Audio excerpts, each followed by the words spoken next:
Chapter 1859. Lin Fengtian was even more disdainful. He came all the way to the mainland to make money, and even scolded the mainland audience for being brainless. It's an insult to the fans that such an artist exists in the entertainment industry. The investors of the comedy were dumbfounded. The facts proved that the male artist was not deliberately sensationalizing or playing to the gallery. He was a gangster in his bones. In the end, he went overboard.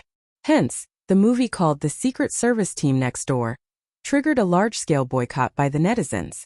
The investors complained incessantly. They worked through the night to remove the artist's name from the poster. Scenes involving him in the movie were deleted as much as possible. He, who was supposed to be the male lead, was edited to be a passerby. But what was the point of cutting out the male lead scenes just like that? Moreover, this person's comments had seriously hurt the feelings of the mainland audience. Even if the investors tried their best to salvage the situation, what was the use? On the day of its release, the box office was dismal. The netizens joined forces to boycott the movie, and only earned a few million at the box office. It was utterly embarrassing. There were even netizens who questioned why a movie with a gangster artist was still released in theaters. Many theaters were so frightened that they pulled the movie from their shelves and reduced its screening rate to 0.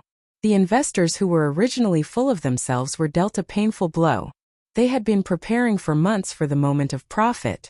Because of this brainless artist, the box office was so dismal. Hence, the investors issued a ban on the male artist. A few days later, an explosive misunderstanding broke out on the internet. A netizen reported that when she went to the cinema to buy a ticket, she had wanted to watch The Green Apple. In the end, she did not get a printed ticket but a handwritten one. She suspected that a movie had stolen the box office of The Green Apple. Following that, many netizens commented. Some said that they had wanted to watch The Green Apple, but ended up getting tickets for The Secret Service Team Next Door. She tried to reason with the cinema but was met with rolling eyes. This was exposed on the internet, and there were even screenshots as proof. Many netizens also responded to this problem. Most of them had bought tickets for The Green Apple, but ended up getting tickets for The Secret Service Team Next Door. Later, after a media investigation, the results were that The Secret Service Team Next Door earned a few million at the box office, but the attendance was extremely low. It was only 0.1%. What did that mean? In other words, hundreds of thousands of people had bought tickets, but only a few hundred people had walked into the theater. It really made one not know whether to laugh or cry. She bought a movie ticket but didn't watch it.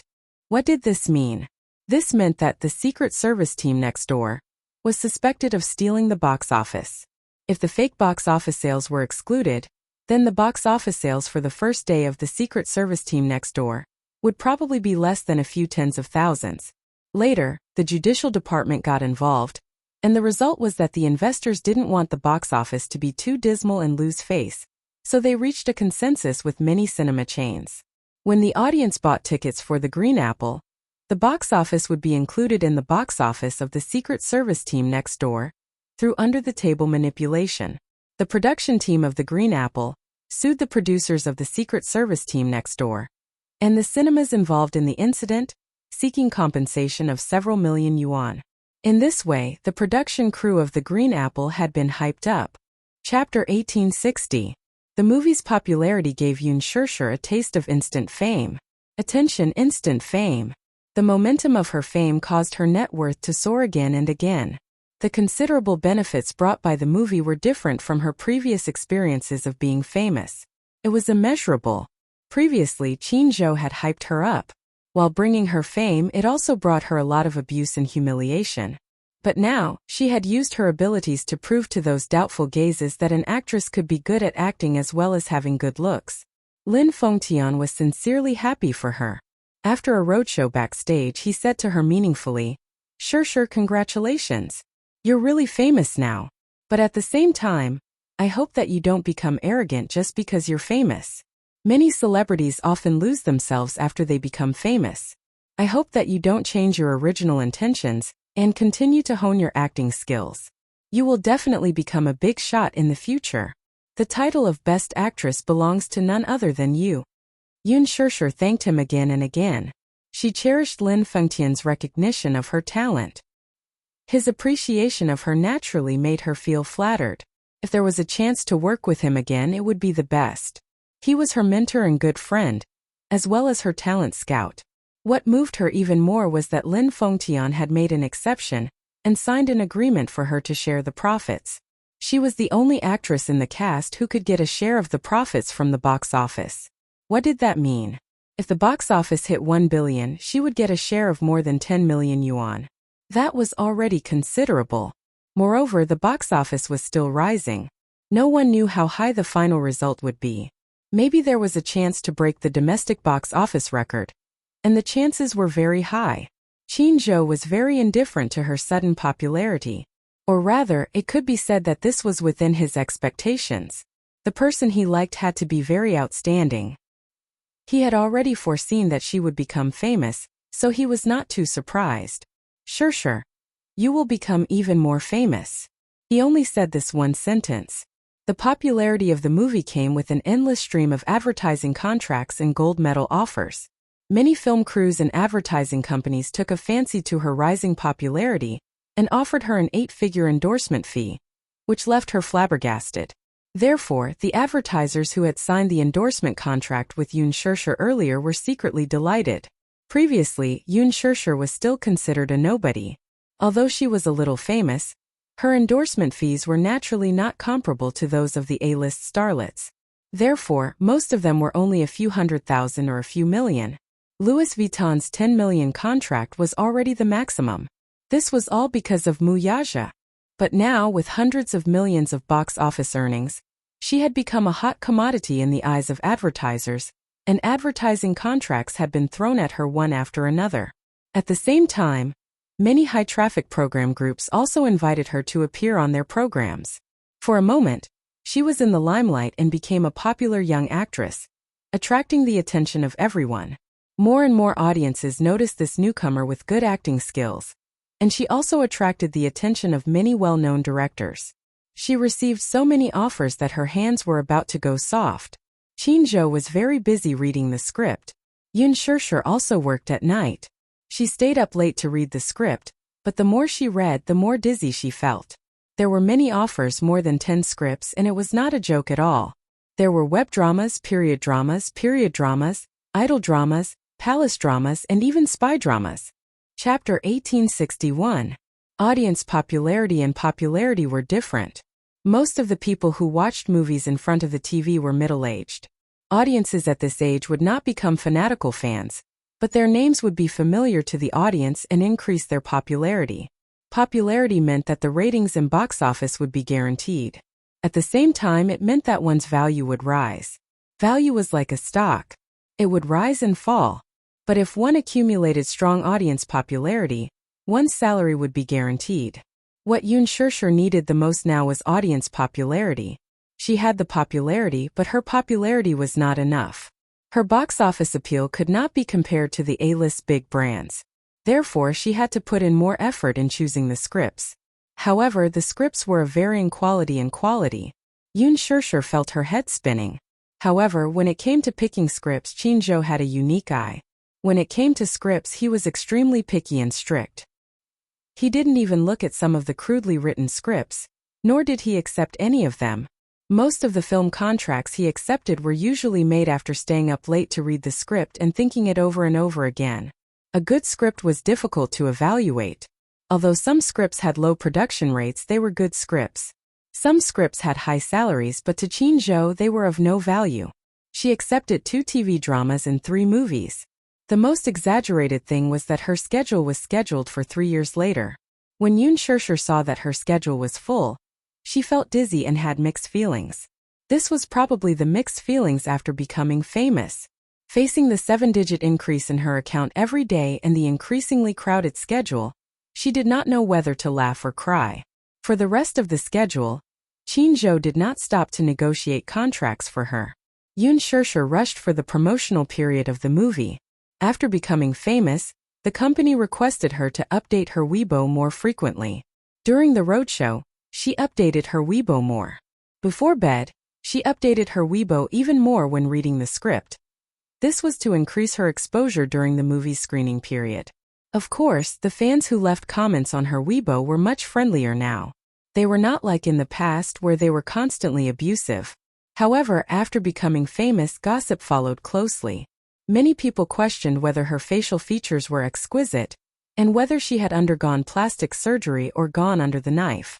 Many people questioned whether there was any unspoken rules behind the scenes for her to work with a top director like Lin Fengtian in her first film. Many people even suspected that she was trying to ride on Gu Xingza's popularity by collaborating with Gu Xingza on a dating program. Rumors about her and Gu Xingza were also spreading like wildfire. However, most netizens felt that she and Gu Xingza were a match made in heaven. At least they were good-looking. Some of Gu Xingza's fans even turned from haters to fans because of the movie, The Green Apple. The lucky couple was also in full swing. Yun Shirshir's heart was in agony when she read those unfounded reports. She felt even more helpless. This kind of hype was really unfair to Gu Xingza. But back then, she was the one who gave her permission to create a scandal. Although Qin Zhou was the one who forced her, Yun Shirshir felt disgusted that she was trying to ride on his coattails. His head hurt. Hence, she looked for Qin Zhou and expressed her attitude. "Qin Zhou, can I ask you for a favor?" Qin Zhou raised his eyebrows and asked, "What is it?" Chapter 1862. Qin Zhou paused for a moment and furrowed his brows. "Why?" Yun Shirshir felt relieved after she said this. "Actually, all this while I've been indifferent to the hype of a couple. There's clearly no ambiguity or feelings between us. Yet we have to put on an act for someone we don't like. This makes us feel bad and hurts others. Moreover, I also feel that it's too unfair to Xingzha to hype myself. It wasn't because she felt that such hype was worthless because she was popular. It was because she wanted to achieve success with her acting skills. Not hype." Qin Zhou was reading the documents beside him. He was so busy that he didn't even look up. He said indifferently, "I remember telling you that if you want to take root in the entertainment industry, commercial hype is very important. This is a way of operating. Even if you're popular now, you can't do without hype. After all, what matters now is exposure. If you don't have enough exposure, you naturally need hype to maintain your exposure in front of the public. So, it has nothing to do with who is fair or not. Moreover, because of the hype of the relationship, Xingzha's exposure has also increased greatly. This is the best of both worlds. The so-called fairness doesn't exist at all, so you don't have to blame yourself too much. Moreover, the operation between you and Xingzha is my decision and means. It has nothing to do with you." Yun Shirshir fell silent. She suddenly sighed and said, "But I can't get over it. Qin Zhou, I'm already engaged. I have my own lover and I cherish it very much. So, I don't want to hurt anyone, including Xingzha." "Hurt?" Qin Zhou couldn't help but laugh. "There's no such thing as hurt. Shirshir, don't be too sensitive." Was she really too sensitive? Qin Zhou looked up at her and smiled helplessly.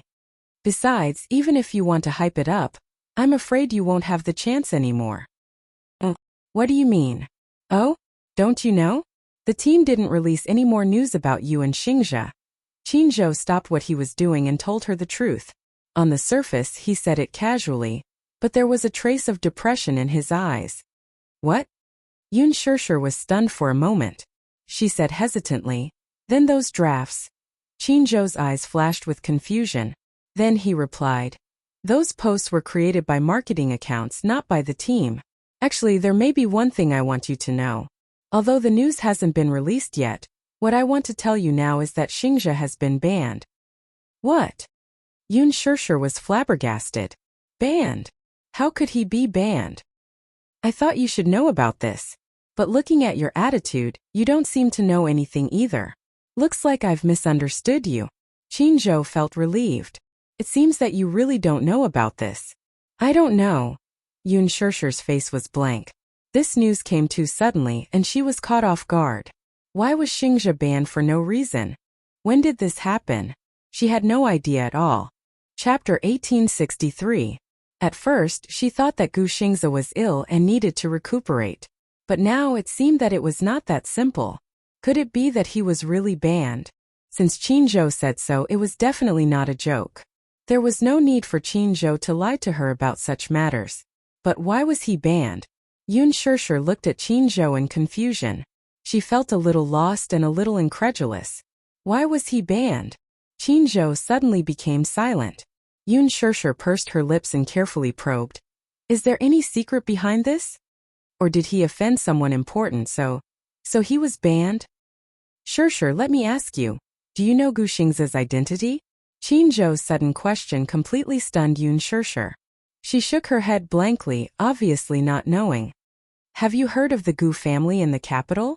Yun Shirshir's eyes glinted as she was rendered speechless. The Gu family in the capital? Although she did not know much about it, she had heard some rumors about the Gu family. The Gu family in the capital used to be in the underworld. Later on, they cleared their name and set up a listed company. Their power spanned across both the underworld and the underworld. Although they were not evenly matched with the Mu family, they were on par with the Mu family in the underworld. In the capital, the biggest family after the Mu family was the Gu family in the capital. The Gu family controlled the underground money houses and casinos in the capital. The Gu family's hired thugs gathered densely in the East Street and the village in the city. There was a saying that one would rather offend a gentleman than a villain. Although the Gu family was not a villain, if one offended the Gu family, they would have to experience the Gu family's vicious means. She heard that there was such a rumor in the early years. At that time, the son of a government official in the capital lost a lot of money gambling on the East Street and did not pay back his debts. When the thugs of the casino came looking for him, the son took advantage of the fact that his father was the leader of the government and was rude to the principal. He straightened his back and said fiercely, "My father is Dai Jianqing. Everyone in the capital knows the Dai family's reputation. You little hoodlums, don't you know who I am? You're here to collect your debt. Wait for me to tell my dad. Be careful, my dad will flip your East Street upside down." When the hooligans heard this, they looked at each other and smiled. They turned around and tied him up in the car and took him back. As for what happened afterwards, it was rather shocking. It was said that after this brat was taken back, his attitude was very tough and arrogant. He probably relied on his strong background and spoke in a very foul tone. He even threatened to raze the Gu family to the ground. When these words fell into Gu Jinglian's ears, it alarmed the great demon king of the Gu family. One could imagine what would happen to this kid. One of his hands and one of his legs had been chopped off. She was imprisoned and tortured for half a month. When she was finally released, she was tortured to the point of insanity. Finally, she was sent to a mental hospital to recuperate. This shocking kidnapping even alarmed the city leaders. But when they found out that the culprits were the servants of the Gu family, no one dared to say a word. Chapter 1864. Seeing this, Dai Jianqing was heartbroken. Hence, he gritted his teeth and wanted to find out who the culprit was. But when he found out that it was the Gu family, he did not dare to say anything and swallowed his anger. In the end, in less than a year, he was exposed for corruption and quickly fell from power. Of course, it was obvious who was behind his fall.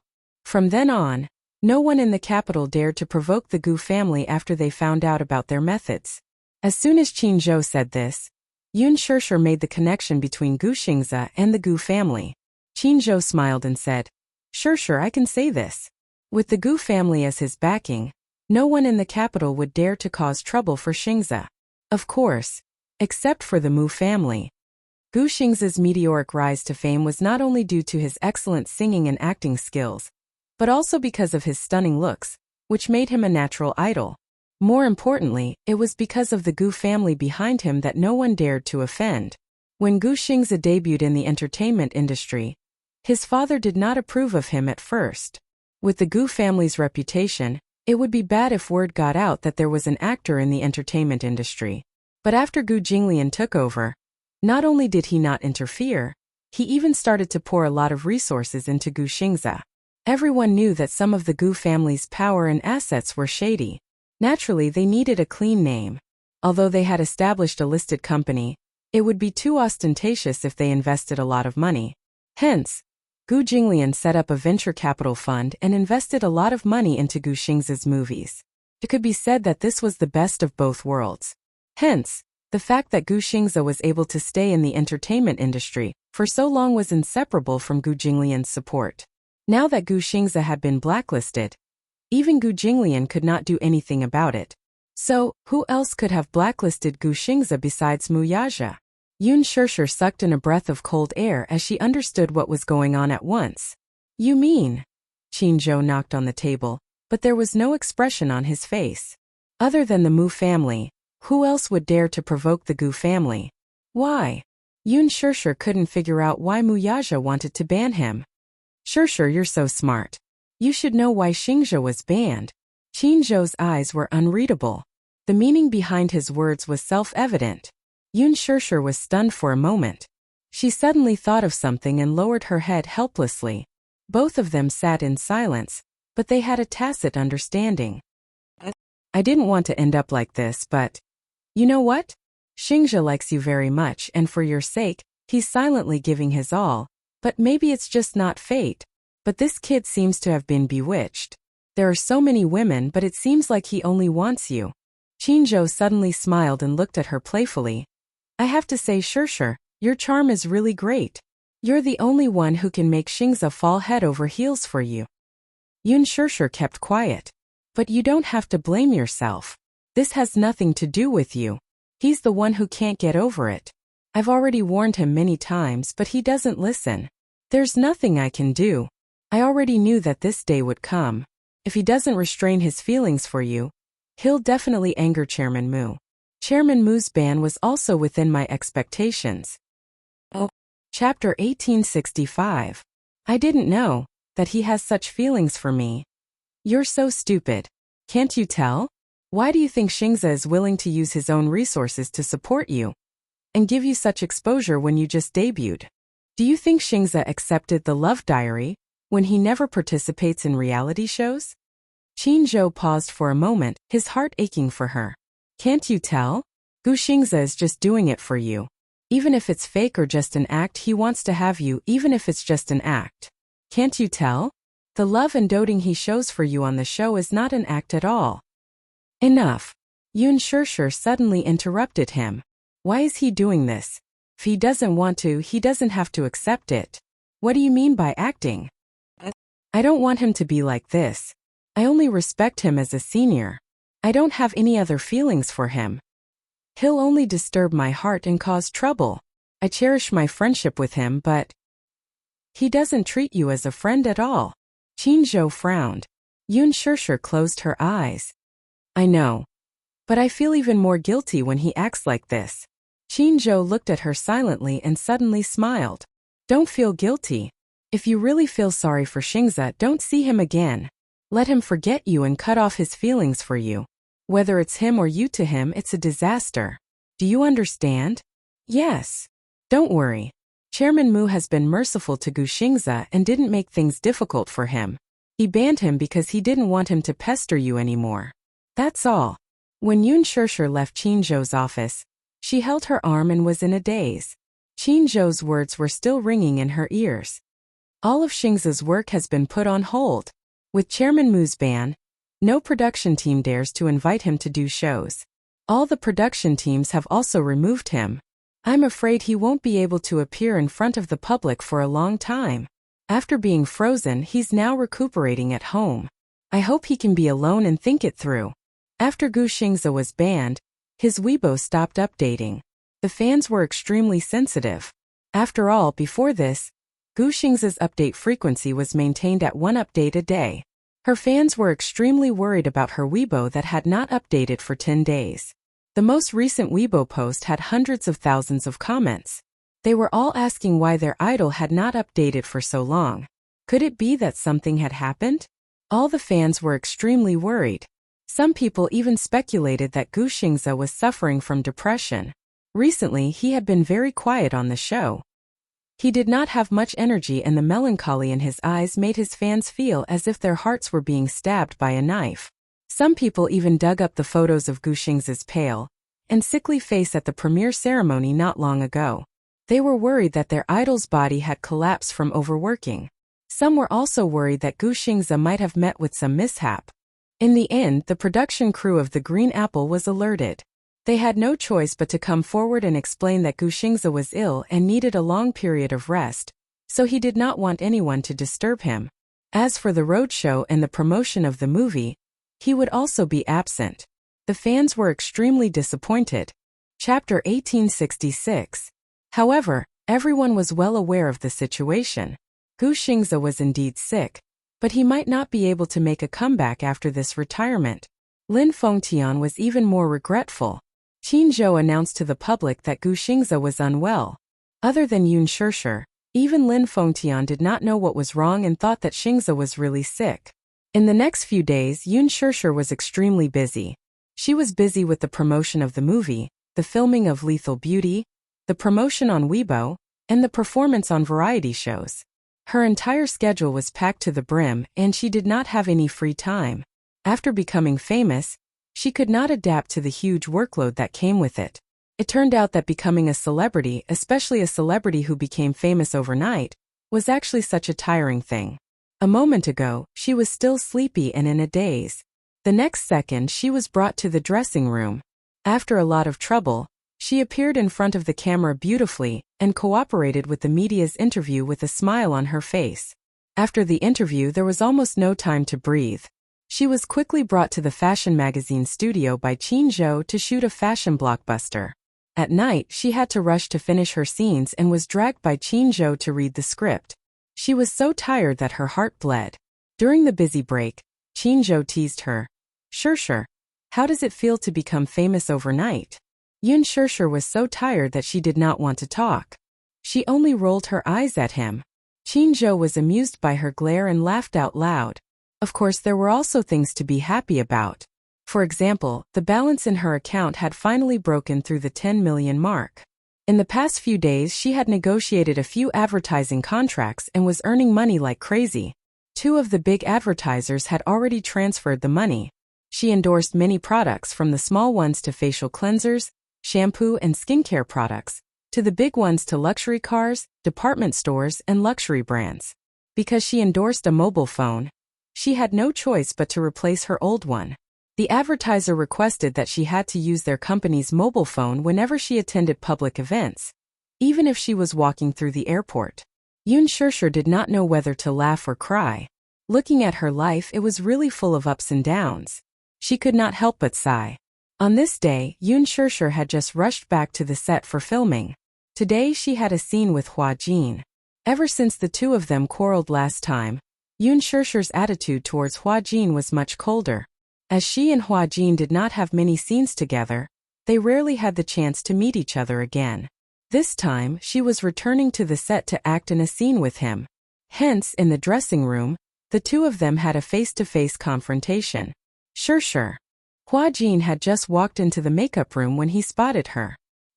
He happily walked over and sat beside her, nuzzling her gently. You haven't been on set for the past few days. Are you busy promoting the movie that has just been released? Yun Shishir ignored him. Hua Jin's eyes were filled with desolation as he asked guiltily. Why? Are you still angry about that matter? Yun Shishir continued to ignore him. Hua Jin panicked and looked aggrieved. Okay. I know I was wrong. Next time I won't make fun of you or tease you anymore. Yun Shishir's expression softened a little. In fact, after what had happened, her anger towards Hua Jin had dissipated a little. Thinking back, he was obviously joking. She had naively believed him and could not blame anyone. Forget it. Chapter 1867. Alright. I'm not angry anymore, okay? Stay away from me. Don't stick close to me. She pushed him away with a look of disdain. No. I like to stick close to you. Hua Jin saw that her anger had subsided and a look of joy flashed past his eyes. I've watched your movie.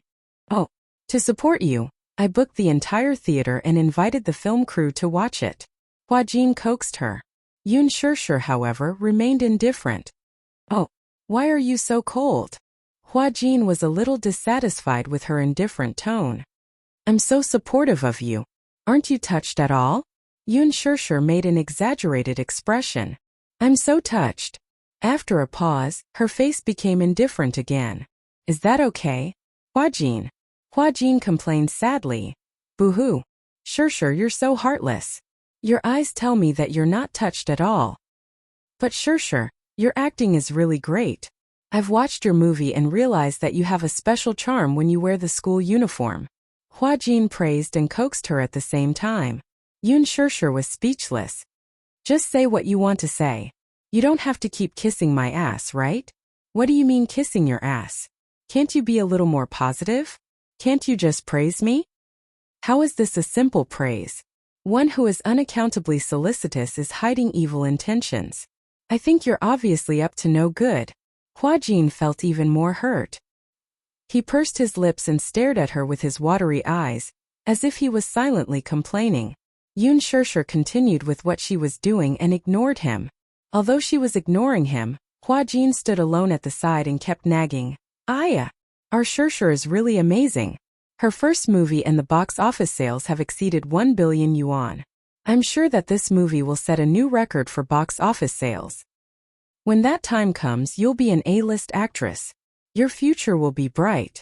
There was no need to praise her so much. She wasn't the only one who contributed to the high box office sales. To put it bluntly, the box office appeal of Gu Xingze and Lin Fengtian combined should have achieved this result. She was at most the icing on the cake.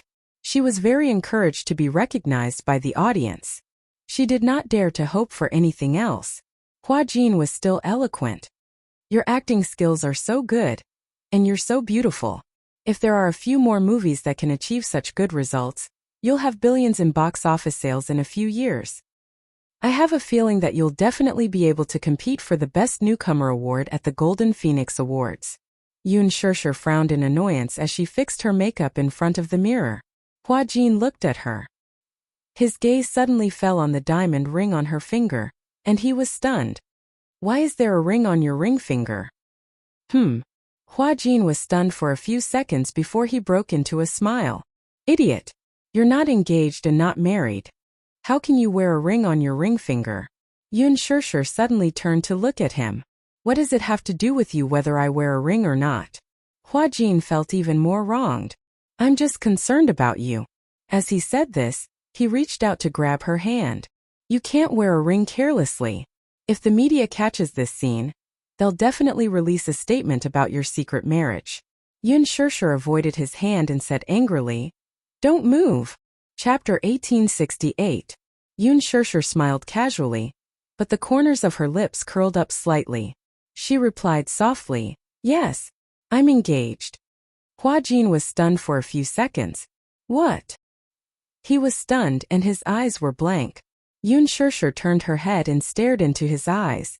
She replied seriously, Yes, I'm engaged. Hua Jin was stunned for a moment before he laughed. Are you kidding me? Do you think I'm you? Do I need to lie to you when I'm just joking around? After that, she turned back and touched up her makeup in front of the mirror. There was a dead silence around her. After such a long period of silence, Yun Shirshir was not used to it. She turned around in confusion and saw that Hua Jin was silent, staring at her without saying a word. What's wrong? Hua Jin frowned, but he could not say a word. He looked inexplicably lonely. You look weird. What's wrong? Shirshir, are you really engaged? Hua Jin still found it hard to believe, but his eyes were full of caution. Yun Shirshir was a little defeated by him. She said helplessly, Hua Jin, I'm really engaged. I'm not lying to you. Hua Jin's eyes widened. His lips moved, but he did not say anything. In the end, there was only silence. Her phone suddenly rang. Yun Shirshir immediately went to the side to answer the call. Hello. On the other end, Muyaja's deep voice was heard. Are you still filming? Yun Shirshir smiled gently and explained patiently. Yes. There's a scene today that needs to be res-hot. I've been busy with work recently, so there's been a delay. I'm back. I miss you a little. When are you coming back? Muyaja's magnetic voice was very clear in the incomparably quiet room. Hua Jin did not have the intention of eavesdropping, but he could still clearly hear Muyaja's gentle words. It turned out that, was she really engaged? The man on the phone should be her fiancé, right? How could this be? He thought. Yun Shirshir held the phone and gently coaxed. Wait for me at home, okay? When I'm done, I'll go home. Good. No matter how late it is, I will wait for you to come back. Yes. A sweet smile appeared on Yun Shirshir's face. She hung up the phone and returned to the dressing mirror. However, she saw that Hua Jin's face was strangely silent. His head was lowered, and his eyes were buried in the shadow of his forehead. She couldn't see what emotions were hidden in his eyes, but the lines of his shoulders were inexplicably stiff and cold. Yun Shishir's expression froze for a moment. "What's wrong with you? She was so energetic just a moment ago. Why did she suddenly become obedient and quiet? This person is really strange." Yun Shishir muttered to herself as she sat down in front of the dressing mirror. Hua Jin suddenly stood up and left the dressing room without a word. She stared blankly at his back view as he left and muttered, "Weirdo." At night, when they were rushing to finish the night work, it was already 10 at night. The weather was at its coldest. Yun Shishir could not stand the temperature of a few degrees below zero at night in the north. On the set, she tiredly wrapped herself in a military coat. There were a few times when she dozed off and almost fell asleep. Hua Jin sat beside her, but he was still strangely silent and did not make a sound. Mushi busied herself by pouring hot tea for Yun Shishir and running back and forth to ask the set keeper when they could start shooting. It was so nerve-wracking. Chapter 1869. Yun Shishir, who was wearing a thin costume, was shivering from the cold even though she was wrapped in a military coat. Her assistant ran back and stomped her feet in anger. "Shishir, you won't be able to do it for the time being. Lin Ji is such a disappointment. She actually got stuck during filming. Director Gu is scolding her, but no one dares to say a word. If we wait for her to finish, who knows how long it'll take. Why don't you go back to the dressing room to hide from the wind? It's cold at night, don't catch a cold." "No need." Yun Shishir shook her head with a cup of water in her hand. "Filming is over. If it's my turn and I can't be found, Director Gu will fly into a rage again." Her assistant was both angry and distressed. "Still, the weather is so cold. Your body is weak to begin with. What if you can't take it and fall sick?" Yun Shishir, however, said, "There are so many people waiting, yet they don't seem to have any complaints. I'm not the only one waiting. Let's wait patiently." "That's true. If you hide in the dressing room, who knows if someone will make sarcastic remarks about you acting like a big shot again." As she said this, she shot a meaningful look at the assistant standing at the side. Both of them snorted at this. As the female lead and the supporting female lead's assistants, they did not see eye to eye with each other. Hence, they often had conflicts with each other in the production team. Yun Shishir waited patiently. Lin Ji's ability to dawdle was admirable. It was just a simple scene, yet they still had not finished filming after more than 3 hours. The weather was very cold and she could not stand the cold. She was shivering during the shoot and her voice was trembling when she said the lines. Gu Xiaoyang was about to explode. He scolded her in front of everyone and gave her a good scolding. Her assistant complained to Yun Shishir. "Shishir, wait. You must do your best. Director Gu is in a bad mood now. If he vents his anger on you, it'll be terrible." "I know. I'll try my best to get it done in one take." Yun Shishir thought to herself that there was still a man at home waiting for her return. She definitely had to work harder and muster all her strength to pass in one go. Hua Jin, on the other hand, remained silent throughout.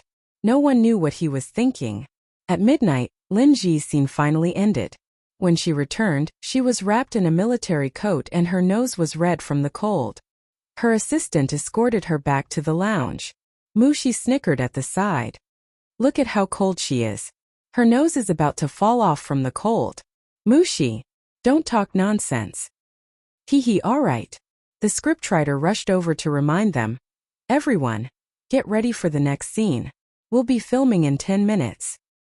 "Got it, thank you," Yun Shishir said. The stagekeeper smiled and hurriedly went to inform the group of extras. When it was time for Yun Shishir to go on stage, she was extremely focused. Whether it was her positioning, lines, expression, or acting skills, everything was on point. The problem was that the smooth plot was interrupted when it came to Hua Jin. If she was not distracted, she would forget her lines. Hua Jin did not have many lines for this scene. In the past, with his ability, he could pass this scene in one take. However, in just half an hour he had 3 NGs. He exploded on the spot. Chapter 1870. However, Hua Jin kept his head down and didn't even try to brush him off. He responded lazily but didn't say anything else. Gu Xiaoyang glanced at his expression and wanted to scold him but stopped himself. Clearly, he didn't want to offend someone like Hua Jin. He had already vented his anger by scolding him in front of so many people, so he didn't want to be too forceful with him. Thus, he held back his anger and took a few deep breaths before lecturing. Act well from now on. Yes, I understand, great director. Hua Jin's attitude was very casual. Gu Xiaoyang's suppressed anger was stirred up by his flippant and provocative words.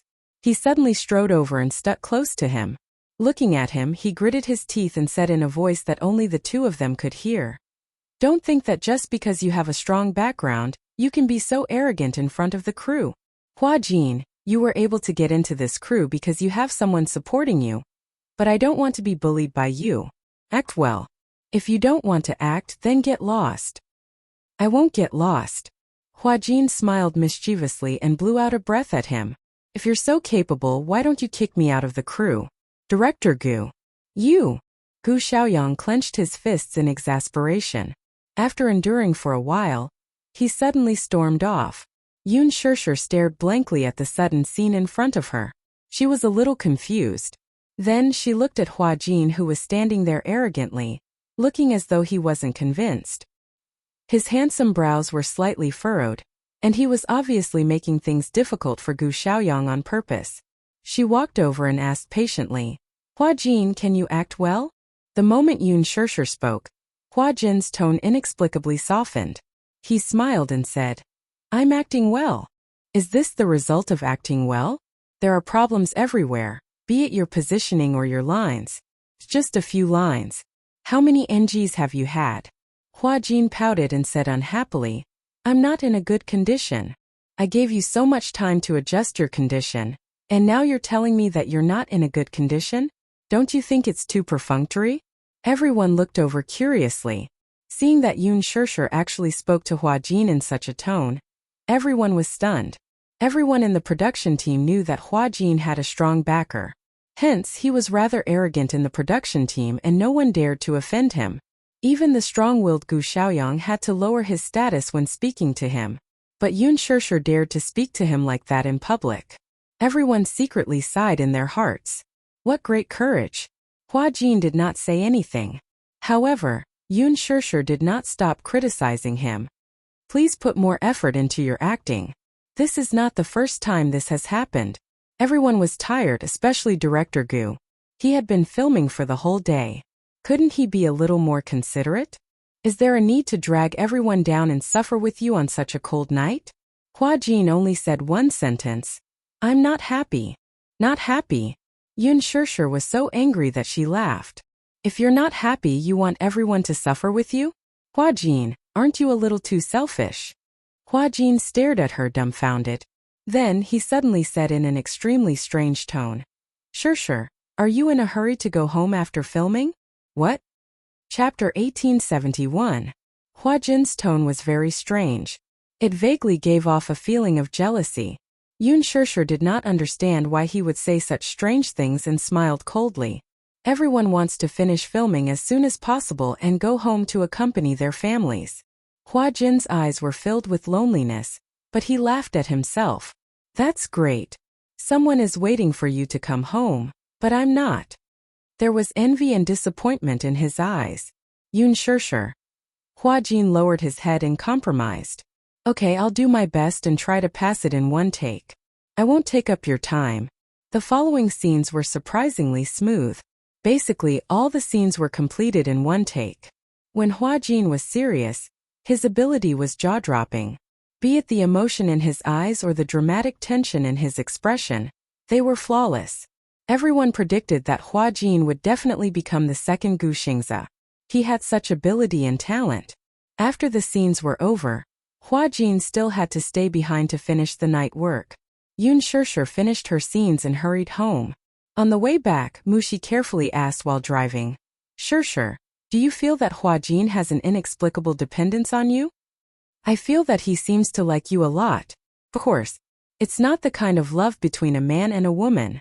I keep feeling that he's a lonely person, so he's like a younger brother relying on his older sister. Mushi said truthfully. At the mention of Hua Jin, Yun Shirshir felt a headache. Don't worry about him. What's wrong? This person is really a weirdo. His temper is weird and so is his personality. Mushi was stunned for a moment before she smiled and said, Actually, I think that Hua Jin is quite a good person. Why do you say that? In the past, when I didn't interact with Hua Jin, I felt quite afraid of this person. It's said that Hua Jin's backer is not ordinary. The backer behind him is mysterious and powerful. Back when Hua Jin joined the cast of Lethal Beauty, you don't know how many young hunks were fighting for his role. A IP drama like Lethal Beauty is bound to set off a craze once it's broadcasted. Moreover, the male lead's character is quite likable and has many loyal fans. Basically, as long as one gets this role, it's guaranteed to be a hit. However, with so many people vying for the role, all it took was a few words from Hua Jin, and the role was decided for him. Don't you think it's scary? Yun Shirshir was silent. Also, I heard some insider's news. She suddenly asked mysteriously, Do you know Li Jiuxian? Yes. Back then, in order to be able to act in this drama, he even slept with the producer. In the end, it was Hua Jin who won it. Li Jiuxian is about to vomit blood from anger. Yun Shirshir was surprised. If I remember correctly, the producer of Lethal Beauty is a middle-aged uncle. So what? Mushi did not think much of it and was clearly used to it. This industry is very chaotic. That producer is gay. Although Li Jiuxian isn't, he's willing to go all out for this role. What's a few nights of sleeping with someone if he can get a gold medal role? Yun Shirshir was flustered for a moment before she muttered to herself, The rich and powerful circle is really messy. Chapter 1872. Actually, that producer wanted to hook up with Hua Jin. However, Hua Jin has a strong backer. Even if he's eyeing him covetously, he doesn't have the guts to do it. Is Hua Jin so popular the moment he debuted? Mushi shook her head. No. She continued. Hua Jin only became popular in the past 2 years. Because he has a sugar daddy, his status naturally rose. Before this, he was a money boy. Yun Shirshir was confused. What does a money boy mean? Mushi's lips twitched. You don't even know what a money boy means? I don't understand. The red light at the intersection lit up. Mushi stopped in her tracks and turned to look at her. Under the dim light, her expression seemed a little blurred. In ancient times, money boys were also known as male prostitutes. Now, you can think of them as male toys of some rich people. Yun Shirshir was shocked. She suddenly recalled what Hua Jin had said to her. I entered this industry because I was sold by my father when I was very young. Could it be his background wasn't a joke? It was real? While she was in a daze, Mushi continued to explain in her ear. Hua Jin used to be a famous male toy. In the beginning, he was a lowly man who accompanied customers in bars to drink. Later, he was bought by the boss of a management company and kept as a mistress for a few years. At that time, Hua Jin was not famous yet. Although he was young, he was handsome and youthful. Many bosses liked this type of man, so he was considered a hot commodity and had been booked by many sugar daddies. Later, the boss of the management company saw that he was handsome and had a good face shape, so he gave him a stage name and tried to promote him as an artist. Who would have thought that after acting in a period drama, it would become so popular? He had also leaped up the ranks and became a popular actor in period dramas. Later, he was taken over by an even more powerful sugar daddy. He's really depraved, Yun Shirshir said in disgust. Mushi shook her head and sighed. Shirshir, what you're saying is wrong. In this industry, there are many times when you can't do as you wish. It's not like being kept or being depraved. Sometimes, even if you're unwilling, you have no choice but to submit in this world where the strong preys on the weak. Who would be willing to sell their body? Hua Jin probably lived an inhuman life in those years. I heard that Hua Jin seemed to have tried to commit suicide in the past. He cut his wrists in the bathtub, but he was discovered in time and was saved. Yun Shirshir was stunned. However, after this sugar daddy's daddy, it's been different. This sugar daddy is so powerful that he even secretly dealt with a few of the people who used to torture Hua Jin in the past. Got rid with him. Yun Shirshir was doubtful about this word. What do you mean by handle? Mushi cleared her throat and said, That's what it means. She made a throat-slitting motion, vivid and vivid. Yun Shishir's face turned pale. How did this happen? This industry was darker than she had imagined. Chapter 1873. Otherwise, why do you think the entire production team doesn't dare to go against Hua Jin? Hua Jin is so arrogant and overbearing. Have you seen anyone who dares to stand up for him? She shook her head. No one dares to, except for you. That's why I'm very afraid of Hua Jin. When I first joined the production team, I didn't even dare to look him in the eye and practically avoided him. So what if she's beautiful? She's just like a poppy flower, beautiful but deadly. After a pause, she continued. But now my impression of him has changed. You don't know this, but when you're not on set, sometimes the people in the production team will gossip about you. If someone dares to say anything bad about you in front of Hua Jin, he'll stand up for you. With him protecting you, no one in the production team will dare to criticize you, even if they hate you to the core. Take Lin Ji's assistant for example. Do you think she'll dare to say anything about you? Yun Shishir fell silent. After sending her home, Mushi drove off. Before she left, she did not forget to remind her. Shishir, I'll pick you up at 8 tomorrow morning. You must wake up on time. Yun Shishir waved her goodbye and dragged her tired body home. Just as she opened the door, she was greeted by the warm light of the living room. Wuxia was sitting on the sofa reading the newspaper. When he heard the movement at the entrance, he looked up and smiled faintly. You're back. Haven't you rested yet? She thought that he was already asleep. It was already so late. It was 1 in the morning, yet he was still waiting for her in the living room? Yun Shishir's heart warmed. She originally thought that she would be greeted by a dark room, but she did not expect to see him still waiting for her when she opened the door. How can I sleep soundly if you don't come back? Wuxia said as he gently patted the sofa. Come here. His summons made her feel like a summoned beast. She did not know whether to laugh or cry. She closed the door, took off her coat, hung it on the hanger and walked to the sofa. Just as she sat beside him, the man's strong arm wrapped around her waist and pulled her into his embrace. Before she could react, the man lowered his head and sealed her lips with a wolfish kiss. He tasted her beautiful breath. He had been thinking about this kiss for too long.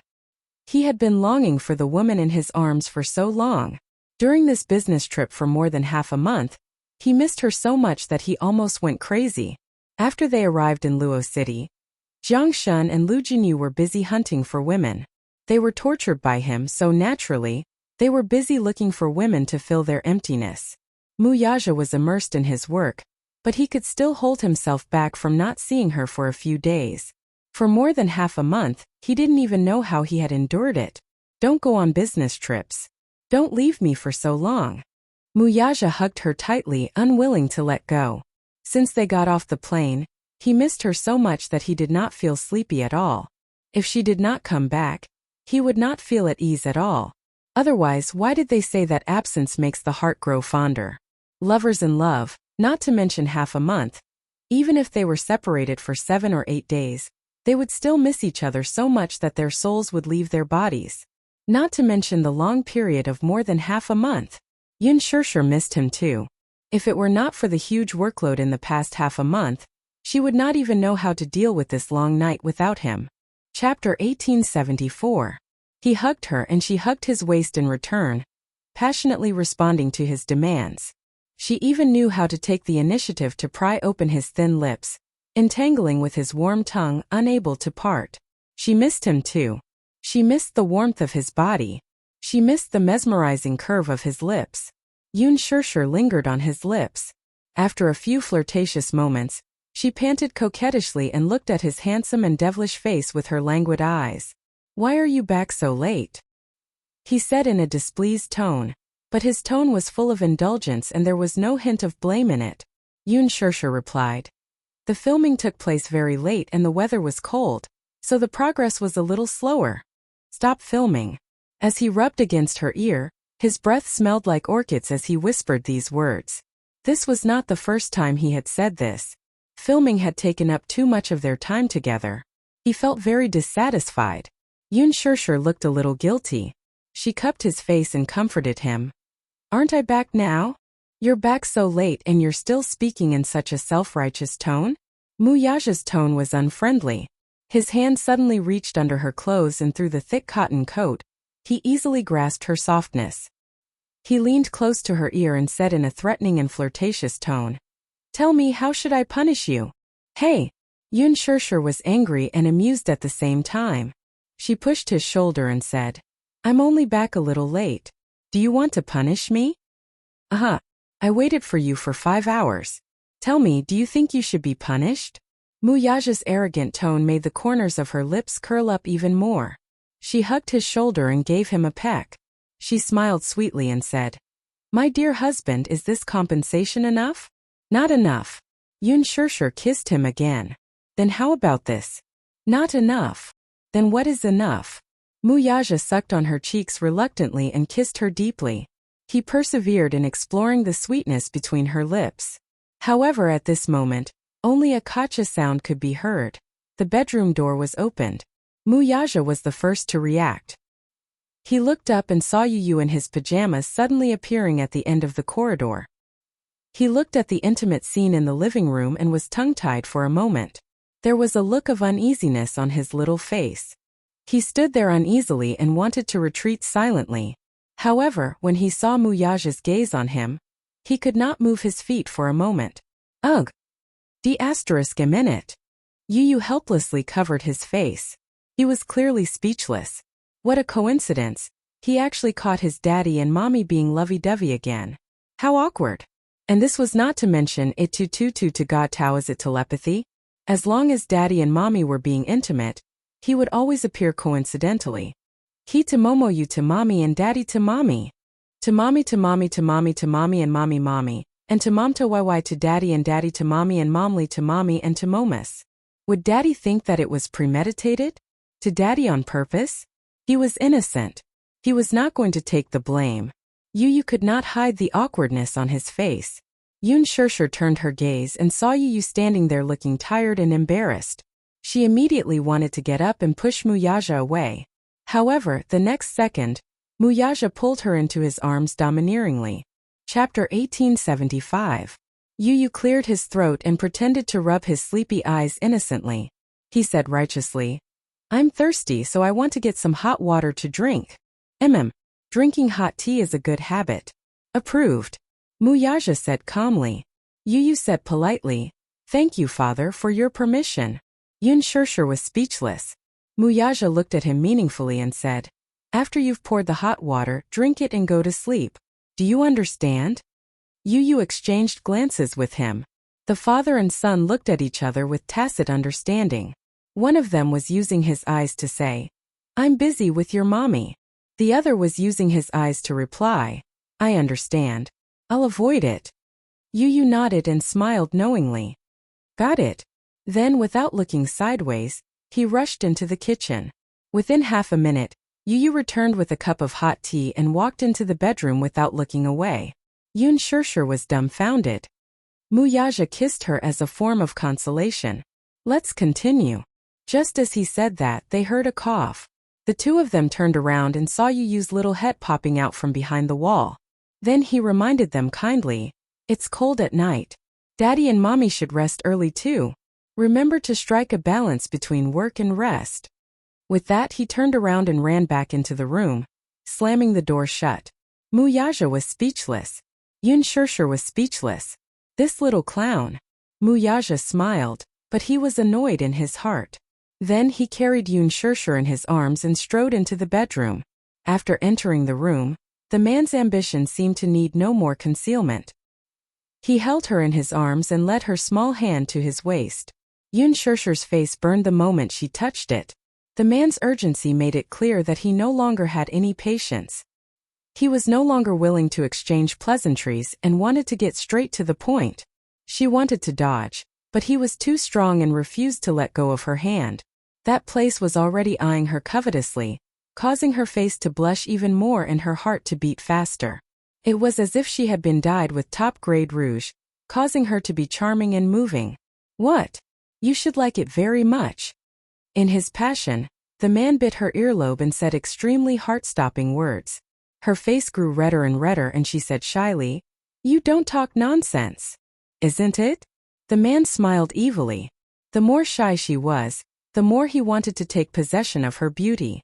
So he threw her on the bed, the tip of their noses touching, while pecking her lips and skillfully unbuttoning her clothes. Just now you also showed an impatient look. Why are you so reserved now? It's rare for you to take the initiative. I like it very much. His smile was devilishly charming. His originally cold lips, because of the lingering kiss with her, were slightly warm. When his lips touched her beautiful shoulders and neck, they left dark red marks. Looking at the seductive look in his eyes, Yoon Shirshir hummed for a long time, but she couldn't say anything decent. She really did desire him. Chapter 1876. He said that he liked it when she took the initiative, recalling his excessively naughty flirting. Yoon Shirshir felt shy and uneasy at the same time, but the man saw it all. He grabbed her chin and wrapped his arms around her waist, forcing her to completely match his body. Do you know? The more shy you are, the more I want to see you under me, that mesmerizing look. Yoon Shirshir was so embarrassed that she grabbed his collar and reached out to cover the mouth that kept spitting out words that made her feel at a loss. Wuxia. Why was this man so different from usual when it came to matters of the heart? Usually, he was dressed in a suit and looked elegant. He gave off a refined and courteous feeling, like an elegant king. And in this aspect, whenever he was in the middle of matters, he would always say things that made her blush. Stop talking. Hey, I won't talk. Let's do it directly. As he murmured, he directly covered her small mouth that wanted to say something. His scorching hot breath brushed against her cheeks and neck. Finally, he invaded her small mouth and tasted her sweet and enchanting breath. She was forced to float under him. His increasingly violent attacks made her feel like a small boat in the middle of a raging storm, bobbing up and down on the sea. So sweet. He bit her earlobe and said wickedly. He grabbed her little hand that was resisting and attacked even more ferociously. The long night was beautiful and enchanting. In the midst of the man's indulgent panting, he finally vented all of it. He possessed her until she couldn't take it anymore. She cried and shouted that she didn't want it anymore. Then he hugged her waist and was willing to stop. In the midst of it, there was a moment in his mind when he thought of just giving it to her. This little thing was really like a poison. Even so, he still couldn't control himself and fell into it, drinking poison to quench his thirst. After they finished, Yoon Shirshir nestled in his arms. She was so exhausted that she couldn't even lift her eyelids. If she moved a little, her waist would let out a tragic cry. It was as if she had just experienced a war. She felt that her whole body was about to fall apart. She was so useless. She had really worked hard to train herself, but she still couldn't handle the man's overly strong physical strength. He supported her body and lowered his head, taking in her beautiful and seductive posture. If this little thing was in ancient times, she would be a demoness that could bring disaster to the country. Even the most clear-headed monarch wouldn't be able to control himself in front of such a stunner. With such a stunner, how would he have the mood to worry about the state affairs? When he thought of it, he felt that he was a little like a fatuous monarch in ancient times who was obsessed with beauties. Wuxia smiled playfully and hugged her tightly, eliciting a soft gasp from her. What's wrong? My waist is a little bit. Why is it? She laughed in exasperation. You're still asking me? You're really? The man murmured, but his hands were very gentle, and he began to knead for her. Yoon Shirshir dodged as if she had been electrocuted. Hey, why are you like this? All right, I won't tease you anymore. Chapter 1877. Although he was not a professional, his technique was especially gentle. Under his kneading, Yoon Shirshir let out a comfortable moan and her body relaxed a lot. Wuxia was angry and amused at the same time. How could this woman be so delicate? However, the more delicate she was, the more he wanted to dote on her. After giving her a massage, he carried her to the shower room and cleaned up the two of them, who were sweating profusely from the shower. Feeling refreshed, he carried her into bed, turned on the heater, and fell asleep with her in his arms. It was a dreamless night until the sun rose. Mushi called to wake her up. When Yoon Shirshir woke up, the sky outside the window was dark. In winter, the sun woke up later. At 7 o'clock, the sky had just turned bright. The weather in the morning was very cold. She struggled with herself for a long time before she was willing to get out of the warm bed. At this time, a certain man was still immersed in his sleep. He hugged her domineeringly. His strong arms were like a pair of shackles that were difficult to break free from. She was in a hurry to get out of bed and freshen up, but she also had to be careful not to wake him up. After a lot of effort, she finally freed herself from his arms. She changed her clothes and walked into the bathroom. After washing up, she was ready to go out. Just as she opened the door, the man was sensitively alerted. Yun Shirshir turned around and saw that the man's eyes were slightly open. "Where are you going?" The man's extremely hoarse voice sounded softly. Yun Shirshir chuckled and walked to the bed. She squatted down and gently covered his forehead. "Wifey is going to work. Darling, sleep a little more." "So early?" Muyaja was a little dissatisfied. He woke up from his sleepiness and covered the back of her hand. There was a dangerous look in his eyes. "Why are you going to work so early?" "And I have to rush for an event. My schedule is quite full today, so I might be a little late when I come back." Muyaja narrowed his eyes. Qinzhou, that D***man vampire. This little thing's body was so weak, yet he could not bear to torture her. Yet he made her schedule so full. Courting death. "I heard that the movie you starred in did well at the box office." "Yes. That's why I received a lot of notices." He had already signed several contracts. Muyaja's gaze became increasingly dangerous. This Qinzhou really deserved to die. Could it be that he turned a deaf ear to his words? Taking advantage of his absence, he arranged such a full schedule for his woman. Yun Shirshir didn't know what he was thinking. After being affectionate with him for a while, she hurriedly went out. As soon as she left, Muyaja picked up his phone and called Qinzhou. Qinzhou had just woken up too. As soon as the call connected, Muyaja's voice, which was laced with anger, came through. "You've arranged so many jobs for my woman, and she's always back in the middle of the night. Have you considered my feelings when you make her so busy?" Qinzhou woke up immediately. "Aya." It was early in the morning, and the big boss was really full of resentment. Muyaja snorted coldly. "It seems that you've turned a deaf ear to my words. I've already made the arrangements. Although Shirshir is busy now, I've already informed the crew that she can leave after filming. There's no need for her to stay on set." It was already 1 o'clock when she came back yesterday. Chapter 1878. His infuriating tone made it easy for a man without a family to speak without feeling any pain. Muyaja was even more displeased. "I don't like it when she leaves early and returns late. It's so tiring. As for the rest, you can do as you deem fit. I'll see how you perform." Without giving him a chance to explain further, he hung up the call. Qinzhou stared at the phone screen with his mouth agape.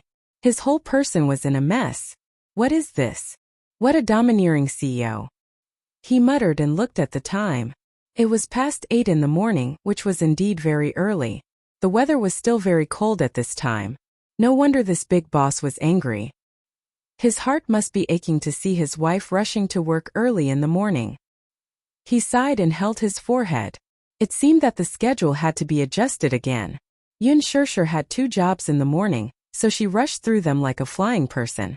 She bitterly grabbed a lunchbox and flew to the TV station to participate in a program recording. On the way, there was a traffic jam on the Outer Ring Highway.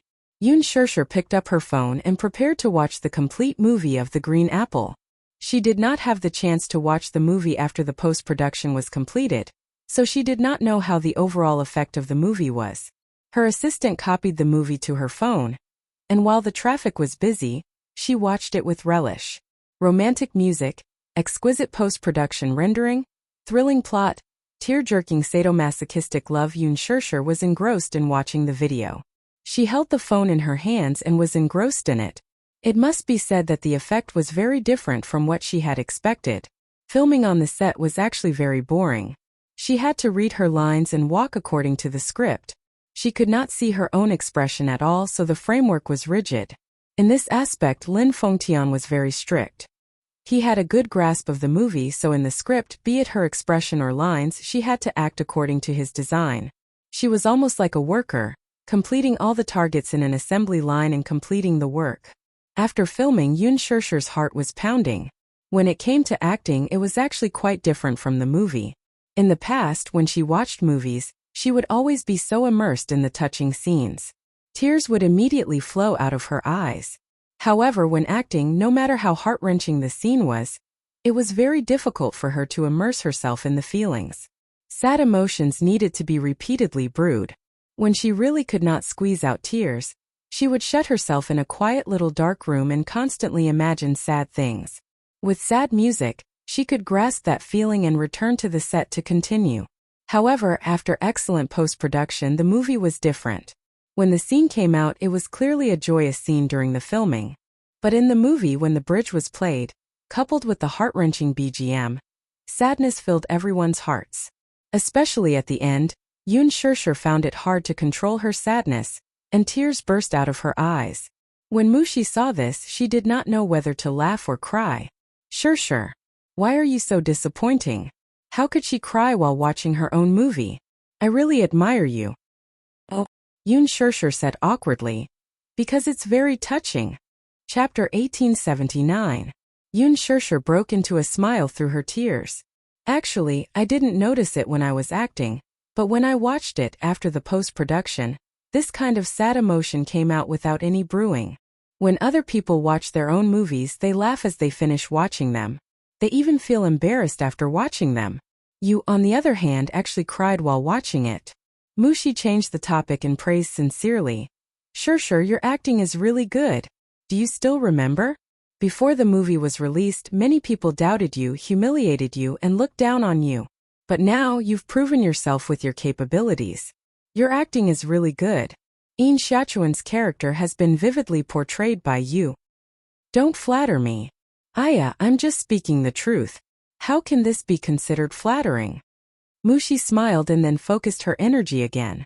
After a long traffic jam, Yoon Shirshir finally arrived at the TV station and was almost late.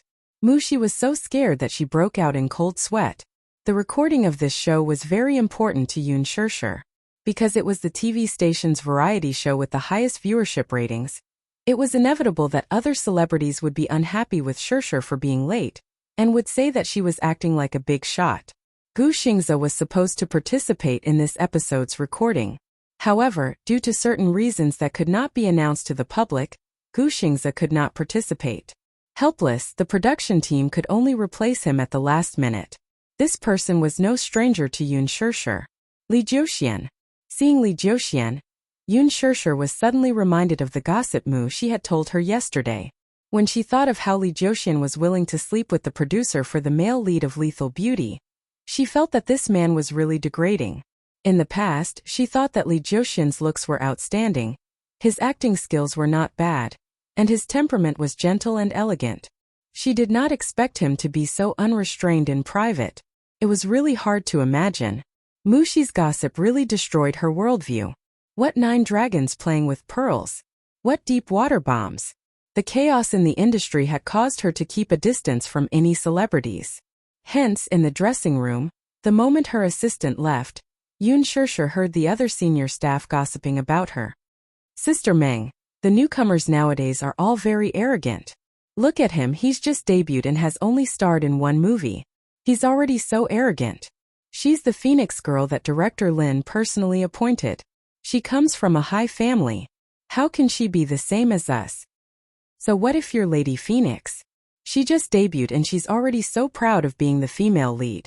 It's obvious that she's looking down on us small C-listers. Haha. People who became popular overnight were indeed different. However, who knew how she got the role of the female lead? It's not easy to be the Phoenix girl. She just debuted and already has such good resources.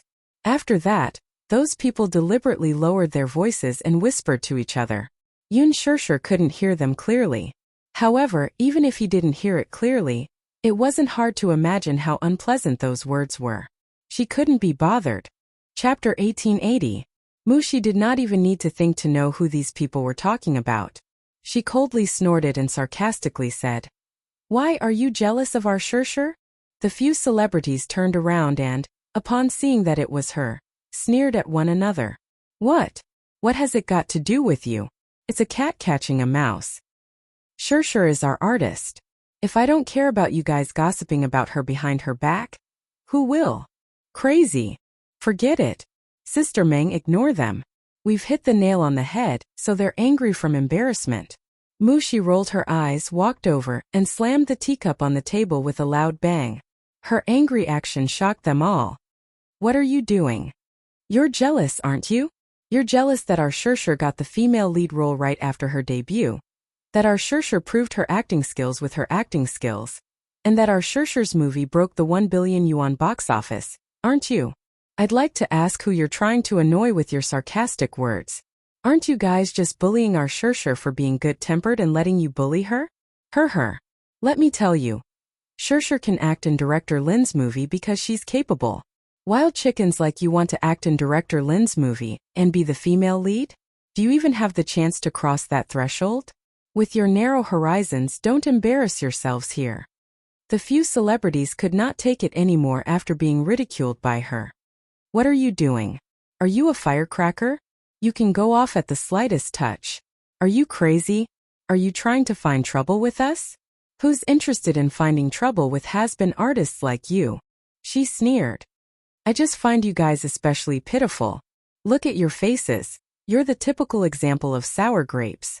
You even said that our Shirshir is pretending to be pure and innocent, but why don't you take a look at yourselves? Going to Korea for plastic surgery is more like an assembly line product. Look at your hyaluronic acid faces. Do you think you can act it out?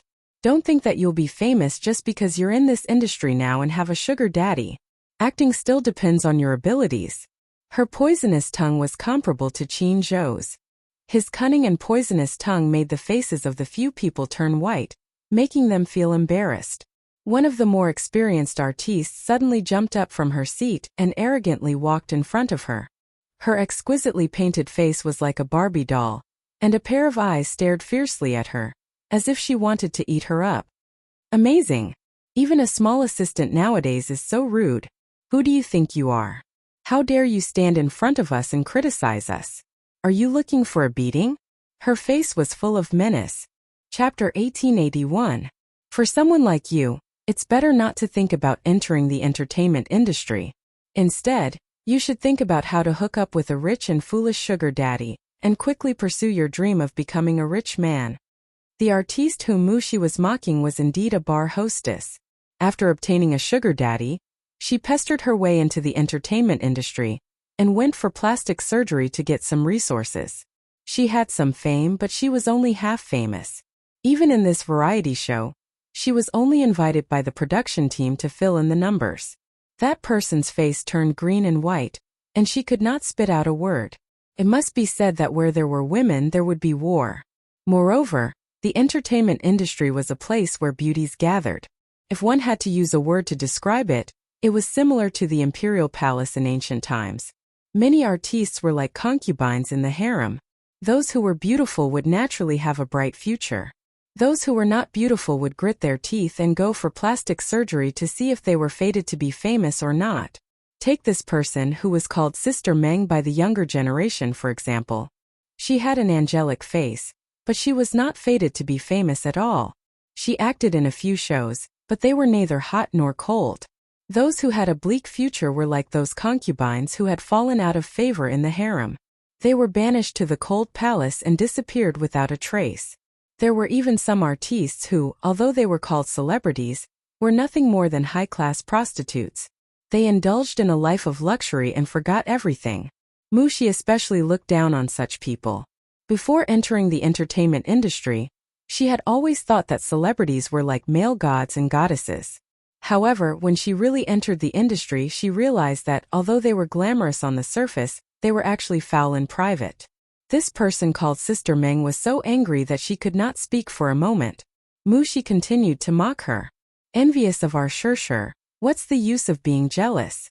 If you're indignant, why don't you do it too? If you're so capable, come out with a movie that breaks 1 billion yuan at the box office. Let's see you in a different light. You. *TCH, shut up. The heated argument alerted Yoon Shirshir and at the same time the show's producer. The producer walked over. When he saw Mushi, he smiled at her. The production team used to have a deep relationship with Gu Xingze. so he was familiar with her and knew that she was a lady who did her job. He then looked at the ashen faces of the artistes and frowned. What are you doing? What's going on? Producer Lee, it's like this. Mushi explained to them what had happened earlier. Sister Meng panicked and opened her mouth to explain. Producer Lee waved his hand and interrupted her. Backstage, there's so much media waiting for you, and you're still arguing? What? What a bad temper. Wu Mongjia, I'm warning you. If you still want to go on the show, shut your mouths. Otherwise, don't say that I didn't warn you if you don't perform well and get humiliated in front of the public. With that, the producer gave a few more instructions to Mu Shi before turning around to get busy. Wu Mongjia was so angry that her chest heaved up and down violently. She had nowhere to vent her anger, so she said sarcastically, having a background is really different. Even the producer is taking such good care of you. Bitch. If you have the ability, you should do the same. Wu Mongjia felt suffocated and uncomfortable all over. She glared at her fiercely and left the dressing room in her high heels. A few of his followers immediately chased after him. Chapter 1882. Yun Shirshir was dumbfounded at the sight. Seeing her dazed expression, Mushi asked in confusion, Shirshir, what's wrong? Why do you have such an expression? You're so strong. I didn't expect you to have such a sharp tongue. She stuck out her tongue, not knowing whether to laugh or cry. What? I've been with Qin Zhou for so long, so I naturally have to practice my glib tongue. Thank you for defending me, but there's no need to be calculative with these people. Shirshir, you. It's not that I'm being hypocritical, but you'll never know the consequences of angering these people. You're well-mannered, but they're brainless. Can you be calculative with them? Mushi did not fully understand. You're just an assistant. To be honest, in this society the strong preys on the weak. The fact that they can become famous means that they have some power behind them. If you really go head-on with them, you might end up hurting yourself. She understood that Shirshir was saying this out of concern for her. Indeed, she had lost her rationality because she was too angry earlier. Just thinking about it made her shudder.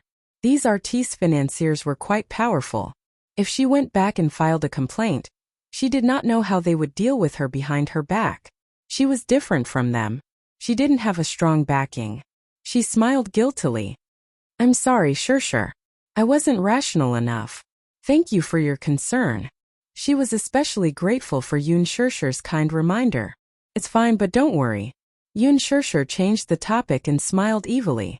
In the future, just leave such people to me.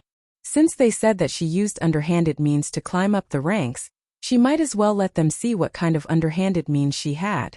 Those words just now had angered her. However, due to her etiquette, she did not show her displeasure on her face. When she returned to the dressing table, she received a new message on her phone. Muyaja. When will it end?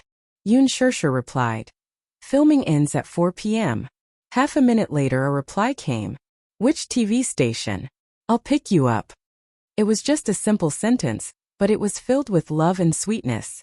Yun Shirshir smiled and replied briskly, Yasen TV station. Generally speaking, a variety show's broadcast duration was only around 90 minutes, but in reality, the recording process was extremely long. After the 4-hour-long recording ended, Muyaja had already rushed to the underground parking lot and was waiting quietly. Yun Shirshir appeared on time. After getting into the car, she hugged his shoulder and planted a kiss on his cheek. Hubby, you've worked hard. It was a warm nickname, but it was Muyaja. His thin lips couldn't help but curve into a doting arc. Are you hungry?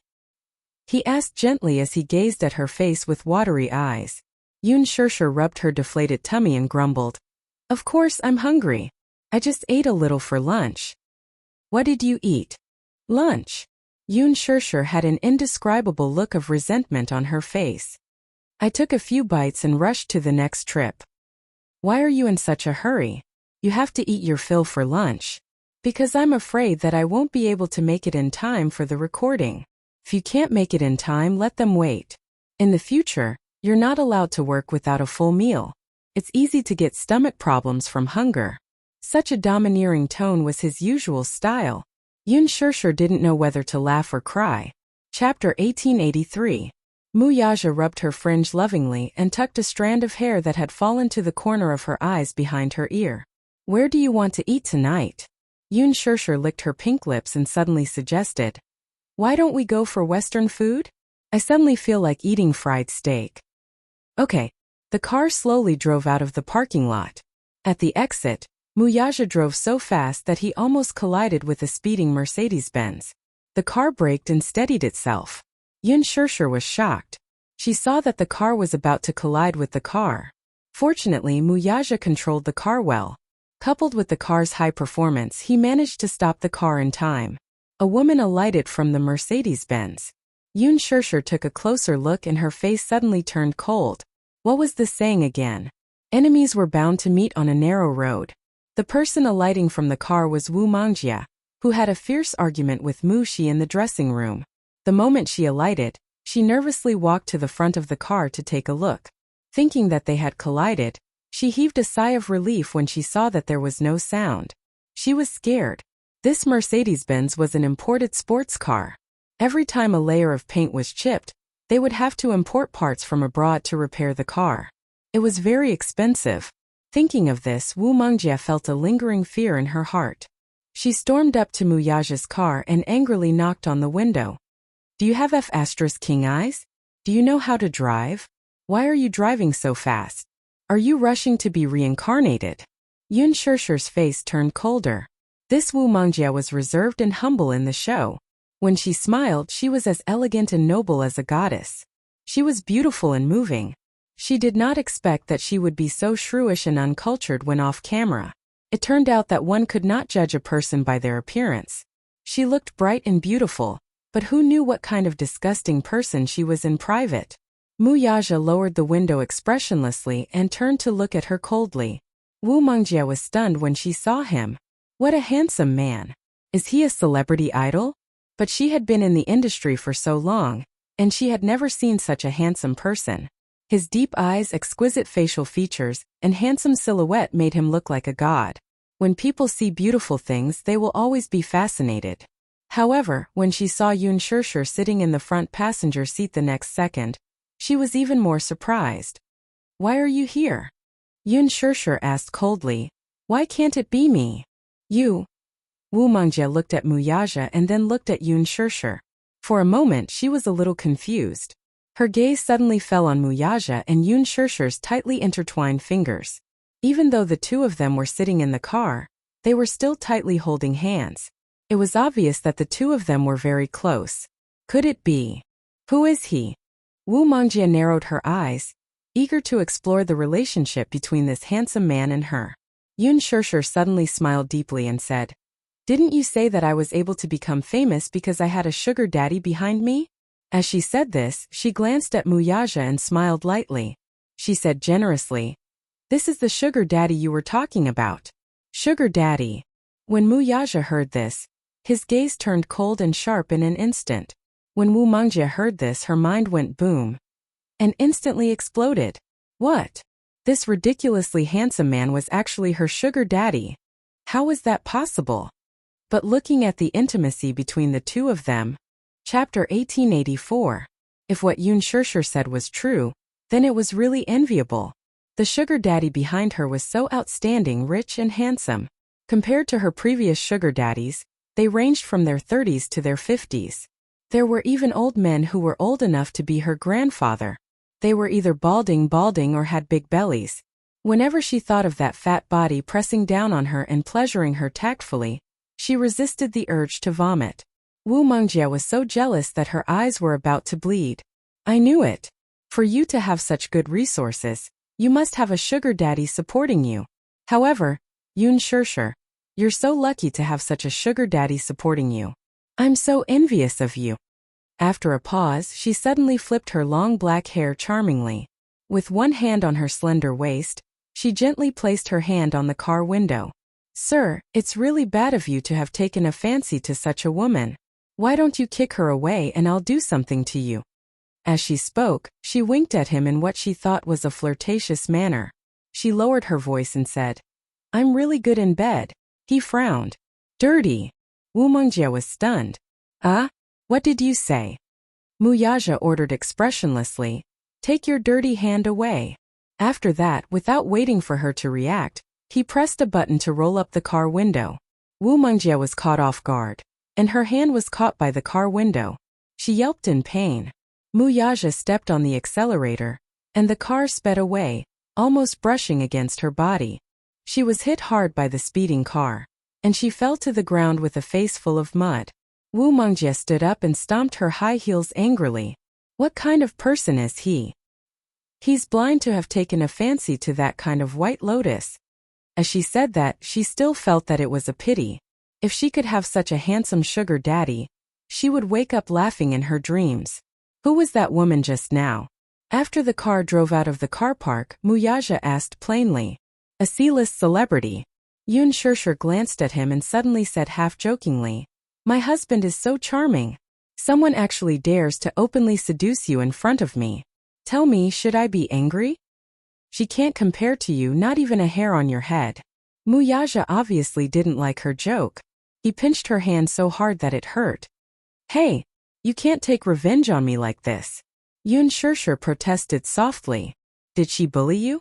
If she bullies me, are you going to stand up for me?" Yun Shirshir said with a smile. Muyaja frowned, but he didn't seem to be joking with her. "Answer me, did she bully you?" "Hubby, you're so stupid. It's obvious that your wife is being bullied outside. She scolded me for a long time in the makeup room. I don't like her." After a pause, she said aggrievedly, "She's also an artist under Huan Yu. Hubby, your wife is being bullied outside. Are you going to stand up for me?" Muyaja was speechless when he heard that. As the lady boss of Huan Yu, you're actually being bullied outside by an artist under your management. What should I say about you? Yun Shirshir was silent. Since when was she the lady boss of Huan Yu? That's right. Her husband was the big boss behind Huan Yu. In that case, wouldn't she be the lady boss of Huan Yu? Equals under for equals. Chapter 1885. Yun Shirshir poked her fingers in embarrassment. Muyaja caressed her lowered head and snorted. She doesn't have eyes. I'll issue a blacklist order tomorrow to freeze her. Yun Shirshir was amused by his protective attitude. She clapped her hands and cheered. Hubby is mighty. How shameless. Yun Shirshir suddenly clenched her fists and said, Don't wait until tomorrow, let's do it tonight. I didn't want to be calculative with her, but this B***TCH actually seduced my hubby right in front of me. I can't take it until tomorrow. Muyaja. He suddenly smiled. All right, I'll blacklist her tonight. Even he himself didn't realize how much he indulged and doted on this little woman. Hubby is the best. All right, don't be unhappy. Let's go for dinner now. Okay. Yun Shirshir nodded in joy. Her phone suddenly rang at this moment. She picked it up and glanced at the screen. It was a call from her father. When the call connected, she heard Yun Yeching's uneasy voice from the other end. Shirshir, where are you now? Are you busy? Dad, I'm about to go for dinner. I just finished work. Come to the police station on Shifeng Road now. His voice was extremely hoarse. Usually, when he heard that she had just finished work, he would ask about her well-being. No matter how important the matter was, he would ask her to have dinner first. However, today's Yun Yeching's tone was extremely urgent. Yun Shirshir was stunned. Police station? Dad, what happened? I don't know what's going on either. I just received a summons from the police station and just arrived. Come over right now. Okay. After hanging up, Muyaja seemed to have detected something unusual about this call. He asked curiously, What's wrong? Dad wants me to go to the police station now. Seems to be something important. Police station? Muyaja frowned in surprise. Where is the police station? Shifeng Road. All right. Muyaja turned the car around and sped toward Shifeng Road. By the time they reached the police station, Yun Yeching was already sitting on the bench. He was fidgeting uneasily as he rubbed his palms together. It was apparent that he was at a loss as to what to do. Yun Shirshir walked over, put her hand on his shoulder, and asked with concern, Dad, what's wrong? Yun Yeching raised his head and looked at her face. He wanted to say something but stopped himself. When he turned around, he saw Muyaja, who had parked his car, slowly walking in. Hello, uncle. Muyaja called out politely. Yun Yecheng hurriedly nodded his head and curled his lips into a smile, but no matter how hard he tried, his expression remained ugly. Sure, the police station called me and said that there's a corpse they want me to identify. I was shocked when I heard it and thought that something had happened to you. When I rushed to the police station, I was told that the corpse had been dead for a long time. I don't know what's going on. Yun Shishir was stunned. A corpse? Yes. Yun Yecheng nodded, his throat moving a little. I heard that a fisherman found it when he was out fishing. At that time the corpse was already badly decomposed, so it was impossible to identify its face. Yun Shishir asked suspiciously. When did this happen? Chapter 1886. The body was salvaged half a month ago. However, because the decomposition was too serious, the autopsy report has been delayed and has not been released. Yun Shishir and Muyaja looked at each other suspiciously. Since there's no autopsy report, the identity shouldn't be confirmed yet. Has the DNA test been done? Yun Yecheng shook his head blankly. We don't know yet. Then, how did the police contact us? Yun Shishir was even more suspicious. Since the identity of the body hasn't been confirmed, why did the police summon us to the station? Yun Yecheng's lips suddenly trembled violently. His voice was hoarse and the fear in his eyes magnified. Because after the investigation, it might be someone from our family. Sure, you should know that your mom, Li Qin, hasn't she been missing for a few months? And Yun Na, we haven't heard from them in the past few months. I always thought that they had run away from home.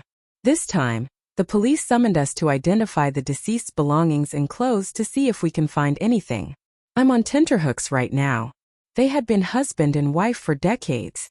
Yun Yecheng once hated Li Qin to the core, but it was impossible to say that he did not have any feelings for her.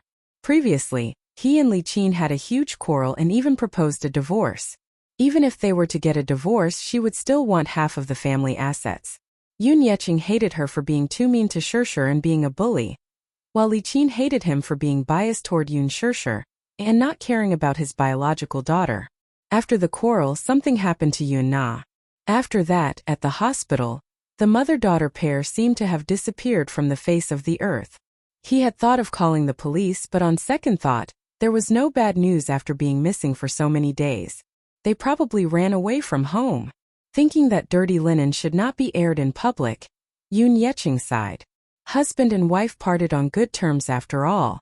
Since Li Qin had left the house with Yun Na, then so be it. At least he could have some peace. Hence he did not make a fuss about it. At that time he still harbored some hatred toward Li Qin. But this morning the police suddenly called and asked them to identify a corpse. Yun Yecheng was baffled and puzzled. What corpse? The police officer asked. There are two missing persons in your family. One is your wife Li Qin and the other is your daughter Yun Na. They've been missing for so long, why didn't you report them? Do you know where the two of them went? Yun Yecheng claimed that he had no idea. The officer laughed and gave a general account of the incident. He said that a fisherman had disturbed a highly decomposed corpse when he was out fishing. He heard that the corpse was salvaged from the waters of East Harbor. From the preliminary autopsy results, it was suspected that it was a homicide, so he was asked to identify the corpse. Furthermore, Yun Yecheng was also listed as a suspect, because he did not report his wife and daughter missing for so many days. Yun Yecheng hurried to the police station. Due to an impromptu meeting, it had been delayed until now. He waited for an entire afternoon.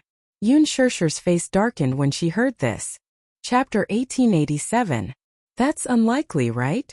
The more Yun Shishir listened, the more incredulous she felt. She shook her head and said, Mom and Yun Na have been missing for months.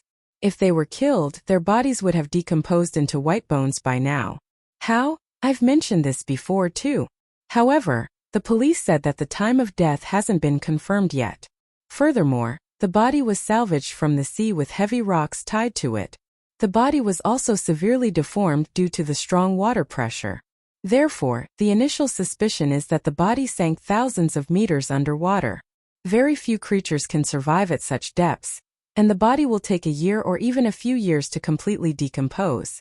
After a long period of time, The rope was immersed in the water and the body was slowly washed up by the sea. When it was salvaged, a third of the body was eaten by fishes. It was a horrible sight. Yun Shishir felt nauseous when she heard this. So, do we need to identify the body later? She asked. Yun Yecheng nodded solemnly. Yun Shishir sighed and sat down beside him. Mu Yaja glanced at the pale-faced Yun Yecheng and turned to pour him a cup of hot water. Uncle, drink some water. You don't look good. Yun Yecheng thanked him profusely, looking a little uneasy. Mu Yaja sat down beside him and patted his shoulder gently. Uncle, don't be nervous and don't think too much. Yun Yecheng shook his head helplessly. My mind is in a mess right now, so I'm not thinking too much. I'm just wondering who this body belongs to. Could it be Li Qin? Or Yina? Yun Yecheng's heart wrenched at the thought of this possibility. There was a saying that even a vicious tiger would not eat its cubs. No matter how disappointing Yun Na was, she was still his flesh and blood. No matter how much he hated her, it was an indescribable pain to see his child die before him. Yun Yecheng rubbed his hands and lowered his head without saying a word. He sat in his seat and appeared to be calm on the surface, but his heart was in turmoil. Memories of Yun Na's innocent and adorable childhood flashed through his mind, especially when she was just born. He held her in his arms, and that kind of tender love and pride. He prayed in his heart that the corpse that was retrieved was not his wife or Yun Na. Although they had done many foolish things in the past, they did not wish for the corpse to be any of them. How could Yun Shishir not have mixed feelings? She thought that they had gone missing because they had left home without saying goodbye. Who would have thought that his whereabouts were unknown, and that he might have died in a bizarre manner? Was it fished up from the sea? Yun Yecheng suddenly raised his head and asked tentatively, Shishir, do you hope that the corpse is? I don't. She knew he wanted to ask that, but her answer was that she didn't want to. Yun Yecheng nodded and smiled in relief. I thought you hated her. Dad, hate is hate. But I'm not so cruel as to kill someone just because I hate them. Mu Yaja raised his hand to look at his watch. It had been an hour since they arrived, but the police still hadn't come out to greet them. The excessive neglect made him a little unhappy. Thus he dialed a number and walked to the side to give a few instructions. Not long after, the police chief rushed over, looking travel-worn. Chapter 1888. Chairman Mu. How do you do? Why are you here? I'm truly ashamed of my lack of hospitality. The old chief smiled and raised both hands, intending to shake hands with him. Mu Yaja stood at the same spot with his hands in his trousers. He glanced coldly at the pair of hands that the man had extended to him, but his face remained cold and detached. He had no intention of shaking hands with him. It was as if he was stingy with basic greetings when it came to the old man. The old bureau chief was stunned. His hot face was stuck to a cold butt, and his nose was covered in dust. He was a little embarrassed. He looked down at his hands and realized that his fingertips were stained with dust. He quickly wiped his hands on his clothes and smiled. Chairman Mu. I'm sorry for the neglect. Please don't take it to heart. Only then did Mu Yaja gently shake his hand. Even so, his fingers did not curl at all. It was just an empty grip for a moment before he retracted his hand. However, the old director was already very satisfied. He was happy to shake hands with the rumored cold and arrogant CEO of Dishing Financial Group in front of everyone. It was a great honor for him, and he was very satisfied. Mu Yaja was already giving him a lot of face. The old bureau chief had been in a meeting at the headquarters when he received a call from his superiors. He knew that a distinguished guest had appeared in the bureau under his jurisdiction. He immediately reported it to the headquarters and rushed back in a hurry without having time to continue the meeting. Chairman Mu, I'm really sorry. I was in a meeting at the headquarters earlier, so I didn't know you were coming. It's just that, Chairman Mu, is there anything I can help you with? The old chief asked cheerfully. Yun Yecheng, who was standing at the side, was frightened and surprised at the same time. More than that, he felt that the old chief was too snobbish.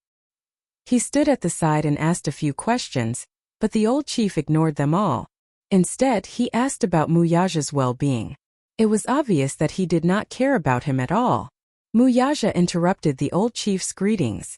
My father-in-law received a summons from the police station to come and identify the body. He has been waiting here for an entire afternoon, but no one has come to give him an explanation. Whether it's identifying the corpse or cooperating with the investigation, you haven't even gone through the normal procedures. How busy is your bureau? His words were calm and indifferent, but they were filled with judgment. Breaking out in a cold sweat, he stiffly turned around to look at Yun Yeqing, who was standing at the side. This ordinary-looking middle-aged man was actually the father-in-law of the Mu Group's chief executive. He suddenly felt as if an iron weight had fallen from the sky, causing him to feel dizzy and disoriented.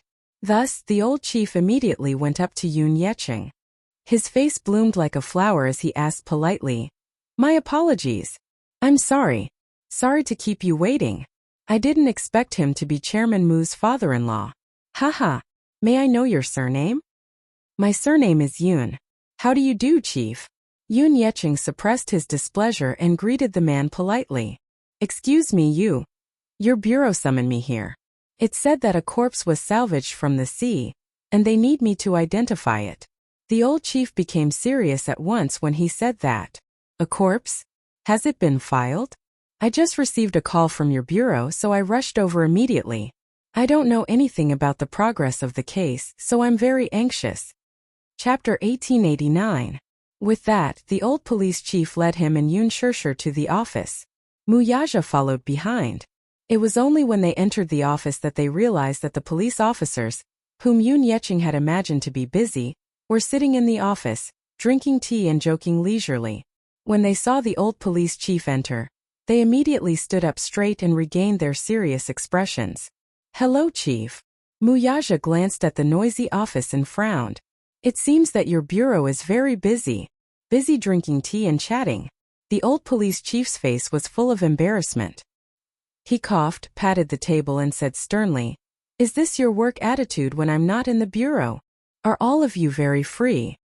Everyone was shocked and lowered their heads guiltily. They were so scared that they did not even dare to breathe loudly. In front of Mu Yaja, the old police chief pretended to reprimand this bunch of people. As for these people, which one of them did not know how to read people's expressions? From the old police chief's expression, they roughly knew that it was either a superior who had come to investigate or a distinguished guest. They were very cooperative in putting on a show. This old gentleman received a summons from the bureau to come over to identify the body. "Who's in charge of this case? Step forward." A young police officer stepped forward. "Excuse me, are you Mr. Yun?" Yun Yeqing glanced at him and felt angry. He had been sitting on a bench outside the door for a long time, yet the person in charge of the case was laughing and joking inside. How could he not be angry? "Yes. Oh, I'm sorry. I was busy just now and only had time to take a sip of tea. How about this? Come with me. I'll bring you to identify the victim's clothes and belongings." With that, Yun Yeqing and Yun Shishir followed him into the morgue. Mu Yaja also wanted to follow. The old police chief immediately stopped him. "Chairman Mu, please sit here for a while. I'll report to you if there's anything." Yun Shishir also said, "Wait for me here." "Okay, I'll wait for you." Mu Yaja nodded. "If you're hungry, you can go and have dinner first. Remember to call the two little guys and tell them that I may not have time to have dinner with them." "Okay, don't worry." Yun Shishir nodded and followed him. The body was in the autopsy room. Because it was involved in a murder case, the body could not be brought back for burial. After entering the autopsy room and putting on masks and sterile gloves, the police officer led them to the display room. Opening the box, one of the bags was filled with personal belongings collected from the scene where the body was found, and the other bag was filled with the victim's clothes. Even though the clothes had been corroded by the seawater for a long time, causing them to fade and become tattered due to the impact of the current and the fishes, Yun Yeqing could still recognize them at a glance. They were the clothes he had bought for Li Qin on her birthday at the mall. She was still wearing it that day at the hospital. Then, the mother and daughter disappeared without a trace. As soon as he saw that piece of clothing, there was a boom in his head. "It's her!" Yun Yeqing was dumbfounded. His face was ashen as if it had been painted white. Chapter 1890. Yun Shishir was stunned for a moment. She barely recognized the clothes. They were the clothes that Li Qin had worn before. She wore a red jacket and was dressed in high-end fashion. Li Qin loved to dress up, so even though they were tight on money, she was always willing to splurge on her clothes. These were the clothes she wore in the summer. Judging from this, if this body really belonged to Li Qin, then she had already been killed in the summer. Could it be a coincidence? Yun Shishir was still in disbelief as she raised a guess. There are some personal belongings of the deceased here. Please come and identify them.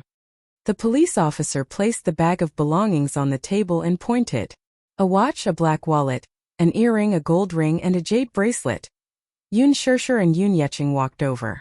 Yun Yeqing stretched out his trembling hand and sorted out the items. He immediately took a deep breath of cold air. His eyes filled with heartache. It's her. It's my wife.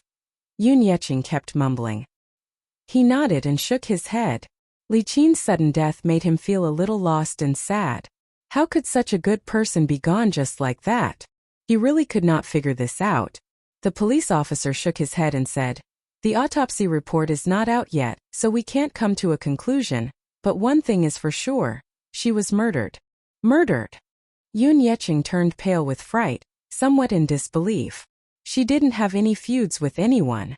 Even if she did, it would be a conflict between neighbors. How could she be murdered? Her body was even dumped in the sea. I really can't figure it out. The police officer kept quiet and observed him silently. As Li Qin's husband, Yun Yeqing was also a big suspect in her bizarre death. Therefore, as a suspect, the police officer began to observe him silently from the moment he spoke. Yun Yeqing did not notice the police officer's careful scrutiny and suddenly made a request. "Can I take a look at her?" The police officer replied. "The body is in the autopsy room. It's not convenient for you to take a look at it now." "Why?" "Because the autopsy is still in progress and the body is highly decomposed. Are you sure you want to take a look?" Yun Yeqing sighed. "No matter what, we have to take one last look at the person who's gone." Yun Shishir also said, "Officer, sorry to trouble you. My father wants to take one last look." The police officer nodded. On the way to the autopsy room, the police officer suddenly asked, "Your name is Yun Shishir, right?" Yun Shishir was surprised and asked, "How do you know my name?" "First, during the investigation, we will be able to find out the details of your identity. Secondly, the green apple is very popular and has a good reputation. I watched it with my girlfriend a few days ago. Your performance was outstanding. My girlfriend was affected by the movie and cried her eyes out. I don't know how to comfort her." In this tense environment, he said something that was not related to the case to lighten his mood. This way they could better observe the suspect. As a family member, Yun Shishir was also listed as one of the suspects. Even though the police officer knew that as a celebrity and a public figure, he wouldn't ruin his future with such a thing. Chapter 1891. Yun Shishir, on the other hand, could not calm herself down. She was not in the mood to exchange pleasantries with her, and just brushed her off with a few perfunctory words. When they reached the autopsy room, the police officer took out his key and opened the door. The moment Yun Yeqing and Yun Shishir stepped in, they smelled an extremely pungent smell of rotting corpses. There were a few tables in the autopsy room. On one of the tables was a corpse, but it did not look human at all. The corpse was highly decomposed. Moreover, after being soaked in seawater for a long time and being corroded, it looked like a giant. It was swollen beyond recognition, and its hair seemed to have fallen off. Its face had become extremely hideous. This was not considered disgusting. The most disgusting thing was that after being eaten by a school of fish, the flesh and blood had been separated, and the body was riddled with holes. A large portion of one of its arms had been cut off, and its legs were extremely twisted and crooked. The corpse's clothes were all removed. Because of the autopsy, the chest and stomach had been cut open, and the head had been cut open for samples to be tested. The decomposition was too severe. The smell of rotting corpses was different from that of ordinary creatures. This kind of stench was rather disgusting and nauseating. Amidst the extreme rancidity, there was also a hint of sourness. Yun Shishir held her breath, but she still could not resist the pungent smell. She stood hesitantly at the door. Even though she was wearing a thick mask, She could not resist the smell. She did not know if she would vomit in front of the police officer, and Yoon Yeching if she took a few more steps forward. The police officer kindly reminded her from the side. If you find the smell very pungent, you can stay away. Is the autopsy ongoing? Yoon Yeching asked while enduring the pungent smell. The police officer nodded. The autopsy is ongoing, but please understand that the condition of the corpse is too. The few experienced forensic doctors we hired can't stand to face the corpse for a long time. Therefore, the autopsy process is very long and has been ongoing for more than half a month. Yoon Yeching frowned. Indeed, one could imagine how serious the autopsy scene was. Yoon Yeching calmed down for a moment and walked toward the autopsy table. Just as he took a few steps forward, he came in contact with the pungent smell of rotting flesh. Unable to bear it any longer, he turned around abruptly and felt a strong wave of nausea. Mr. Yoon, don't force yourself. This scene is really not something an ordinary person can bear. Yoon Yeching waved his hand and walked to the side of the autopsy table. He lowered his head to look at the corpse and its ugly and hideous face. His heart ached and tears fell from his eyes at once. It's too tragic. He had thought of countless outcomes, but he had never thought that it would be like this. No matter how unbearable Li Qin was, she was still his wife. They had been together for so many years, but one day, she appeared in such a pathetic state in front of him. Li Qin, who did this to you? Yoon Shishir immediately went up to support him and consoled him. Dad, don't be sad. She's already gone. How can it be gone just like that? And to die. Of all the things she shouldn't have done, she shouldn't have died such a miserable death. Tears streamed down Yoon Yeching's face. Chapter 1892. Yoon Yeching quickly agreed. Okay. When they reached the interrogation room, the police officer invited the couple in. After taking the documents, he sat down opposite them. Yoon Yeching looked a little uneasy and asked, I'd like to ask. Your question can be put aside for now. I have to go through the process first. Yoon Yeching nodded in surprise. Your wife is called Li Qin. She's 49 years old this year, right? Yoon Yeching nodded. Yes. If she's still alive, she'll be celebrating her 50th birthday soon. May I ask if your wife has any grudges with anyone before this? Yoon Yeching replied. I don't think so. She rarely has any deep grudges with others. Although her character isn't good and she often quarrels with others, I've never heard of her having any deep grudges with anyone. How's your relationship with your neighbors? Yoon Yeching thought for a while. Not really. She's quite sharp-tongued and often quarrels with her neighbors. She's not on good terms with them. Didn't she do anything suspicious before she went missing? Yoon Yeching shook his head. Okay. If that's the case, may I ask? The police officer paused for a moment before probing. How's your relationship as husband and wife? Yoon Yeching sighed and answered truthfully. Our relationship isn't very good, and we often quarrel with each other. She's a very crafty and unreasonable person. Plus, she's probably going through menopause. So, we're always arguing about trivial things. Did you get physical when you quarreled? Yoon Yeching smiled bitterly. Yes. She'll get physical when she's anxious, but I've never hit her. The police officer recorded this on the document and asked anxiously. In that case, your relationship as husband and wife is very bad. You can say that. The police officer asked again. Where was the last time you saw her? And when? Yoon Yeching replied. I can't remember the time, but the last time I saw her was in the hospital with my daughter. Your daughter? Yes. At that time my daughter was in the hospital. Something happened to my daughter and her face was disfigured. She wanted me to pay for her daughter's treatment.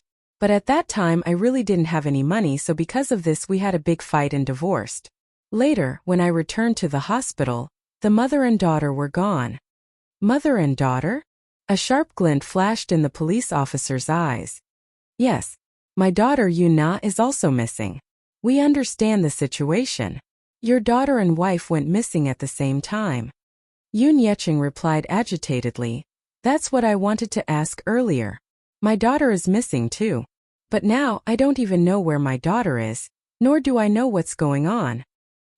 He was afraid that Yoon Na had also met with misfortune. This time Li Qin's body was salvaged from the sea, But there was still no news about Yun Na, who he cared about the most. The police officer asked a sharp question. Since the person has been missing for so long, why didn't you call the police immediately? Yun Yeching was stunned. The police officer questioned him suspiciously. Logically speaking, when your wife and daughter go missing, as a husband and father, you should be very anxious. Chapter 1893. Yun Yeching shook his head and sighed again. At that time I had a huge argument with her, and it escalated to the point of a divorce. I had to leave the hospital because of something. When I came back, both mother and daughter were gone. I thought that she had left home because she was disheartened by the marriage, so I really didn't think of this possibility. If I had known, I would have called the police.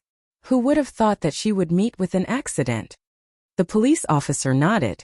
After understanding the situation, he asked Yun Shishir a few more questions. After taking the statement and taking their fingerprints, Yun Shishir and Yun Yeching left the interrogation room. Muyaja was outside the door talking to Yu on the phone. Just as Yun Shishir walked out, Muyaja ended the call. How's the identification of the body? He asked. Yun Shishir shook her head with a grave expression. It's her. She was already very indifferent to Li Qin. To put it bluntly, she really did not feel much when she saw Li Qin's body, but she was still a little dazed. The impact of seeing a person who was originally alive appear in such a hideous state in front of her was indescribable. Hence, this was the only thing she felt. However, Yun Yeching was different. After all, they had been husband and wife for decades. Being separated by life and death was still an indescribable pain. Yun Yeching was in a daze from the blow. His mind was still a little muddled as Yun Shishir helped him to the bench. The old chief walked out and reported to Muyaja. Then, he asked them to go home first, saying that he would inform them once there was any progress in the case. Yun Yeching asked, "Can we take the body back? She's already gone and we want a proper burial." The old chief shook his head and said, "I'm afraid not. Because it's involved in a murder case, I'm afraid we can't bury her before the autopsy report is done. As the case is being investigated, we need to investigate it at any time." Yun Yeching's eyes were indescribably cold. "All right. Then I'll wait for your news." When Yu received a call from Muyaja, he found out that a body suspected to be Li Qin's. He frowned and hung up the phone. He sat on the sofa, unable to calm down. He's dead? How did he die? Little Munchkin had completely forgotten that he had something to do with Li Qin's death. However, he had forgotten that Li Qin's death was his doing. It was only natural that he did not remember. Because at that time when he gave that order, his entire mental state appeared to be sick, almost as if he had gone mad. His purest personality had long disappeared, leaving only coldness. Yu himself did not know that his personality was very divided. In front of Yun Shishir, she was pure, kind, gentle and beautiful. But when she turned around, she was cold and cruel. This was not because she was good at acting. Instead, it was a kind of personality distortion, dual personality. This was inseparable from his complicated childhood. He had been living in a dark world since he was a child. In addition, he was unwell and his family environment was terrible. On one side, he had Yun Shishir's meticulous care. She was gentle and meticulous. On the other side, Li Qin and Yun Na were viciously torturing and abusing them. It was inhumane torture and oppression. At the same time, in order to protect Yun Shishir, the kind-hearted Yu silently endured a lot. No matter how much he was wronged, he only cared about himself and endured it without saying a word. Chapter 1894. His personality was split into two extremes. On one hand, he was as dark as a devil. On the other hand, he was as pure as an angel. Therefore, once his personality split and turned dark, his methods were cruel and ruthless. It was not something a 7-year-old child should have. However, after he returned to normal, it was hard for him to remember what he had done. Therefore, Yu had forgotten what he had done to Li Qin and Yun Na. Shaoichen saw that he was frowning and felt uneasy. You don't look too good. What did Daddy say?" "He said that something happened so he and Mommy might be a little late. He asked us to wait for him patiently." Shaoichen was nervous. "What happened?" Yu comforted him and said calmly, "Don't worry, you idiot. Daddy and Mommy are fine. However, Grandpa received a call from the police station today. They asked him to go to the police station to identify the body. Little Li Chen was stunned when he heard this. A corpse? Yes. Whose body is it? Yu smiled coldly. When he mentioned Li Chen, his face was incomparably cold. He said casually, Grandpa has a wife whom he has been married to for decades. Her name is Li Chen. She is Mommy's adoptive mother. According to seniority, I should call her Grandma. However, she is a bad person. She often bullies Mommy, so I don't want to call her Grandma. Pausing for a moment, he said slowly, some time ago, she and her daughter both disappeared without a trace. Less than a month ago, a fisherman fished up a body from the sea. It matched the woman's characteristics, so he asked Grandpa to identify it. Mommy is also with Grandpa. I'm afraid they are still cooperating with the police to record their statements. Xiaoyichen frowned and was a little speechless. They disappeared without a trace. How did they get fished up from the sea? Doesn't look like suicide. It looks more like a premeditated murder. What do you mean? Intuition. Xiaoyichen smiled. During his years in the special training camp, investigation was one of the most important subjects. Therefore, his consciousness and intuition were especially sharp. Yu was stunned. Xiaoyichen placed his hands behind his back and smiled at him. Then he slowly said, apart from my intuition, if I were to calm down and analyze the situation, I wouldn't have gone through so much trouble to jump into the sea. Think about it. The capital's coastal theme is the estuary where the Longping River flows into the East China Sea. If it was suicide, then she would have to take a boat to the East China Sea to complete the condition of suicide. You have to know that there are only a few ports in the capital. The ports are tightly sealed, so I suspect that it was murder. I suspect foul play. Xiaoyichen's words instantly disrupted Yu's train of thought. It was as if many fragmented fragments had been squeezed into his mind. There were the sounds of women begging for mercy, crying and wailing, accompanied by thoughts that were surging like waves, rising and falling. His mind quickly fell into chaos. He fell onto the sofa in a daze and held his aching forehead. He fell into an inexplicable state of shock and uneasiness. Fragments of memories flashed before his eyes like a merry-go-round. Chapter 1895. Go ahead and cry. Your mommy isn't home now. Let's see who's going to help you. Let's see who's going to protect you. Isn't it too easy to just throw her into the pond? Chop them up and feed them to the sharks. Their deaths aren't worth pitying. I'll give you the money. You deal with the people. Do you understand? Agent Li, give him the money. You don't be blinded by hatred. It was as if a fountain had instantly gushed out from the depths of his memories. It was the scene of Yu Na crying as she knelt before him and ceaselessly begged for mercy. Yu, it's Auntie's fault. It's Auntie's fault. Auntie was blind in the past. It's Auntie's fault. Auntie swears that I won't bully you anymore. And I won't bully your mommy anymore. Yu, do you really want to kill us? I know that you're just scaring us. We were wrong. At the very least, for the sake of your grandfather, please let us live. Do you know? You're hiring someone to kill us. It's illegal. It's intolerable. Boo-hoo, Yu. I don't want to die. I beg you, spare me. Her sharp and piercing cries kept ringing in his ears, pounding on his eardrums. Yu clenched his fists tightly and sat on the sofa. His entire body was unbelievably stiff. Xiaoyichen saw that he was in a terrible state and couldn't help but touch his hand. When his fingertips touched it, he suddenly realized that he was covered in cold sweat. Yu? Xiaoyichen called his name, but the little guy didn't react immediately. Yu, what's wrong? Yu suddenly came back to his senses. His eyes widened as he looked at Xiaoyichen's face in shock. What's wrong? Why do you look so pale? When Yu came to her senses, she realized that her limbs were cold and her breathing was rapid. Her back in particular was drenched in cold sweat. Think, I killed someone. He suddenly gripped his arm tightly, his brows furrowed. The memories of breaking through the seal of dust repeatedly stimulated him, reminding him that he had once given a very cruel order. Did you know? You're hiring a hitman. It was against the law.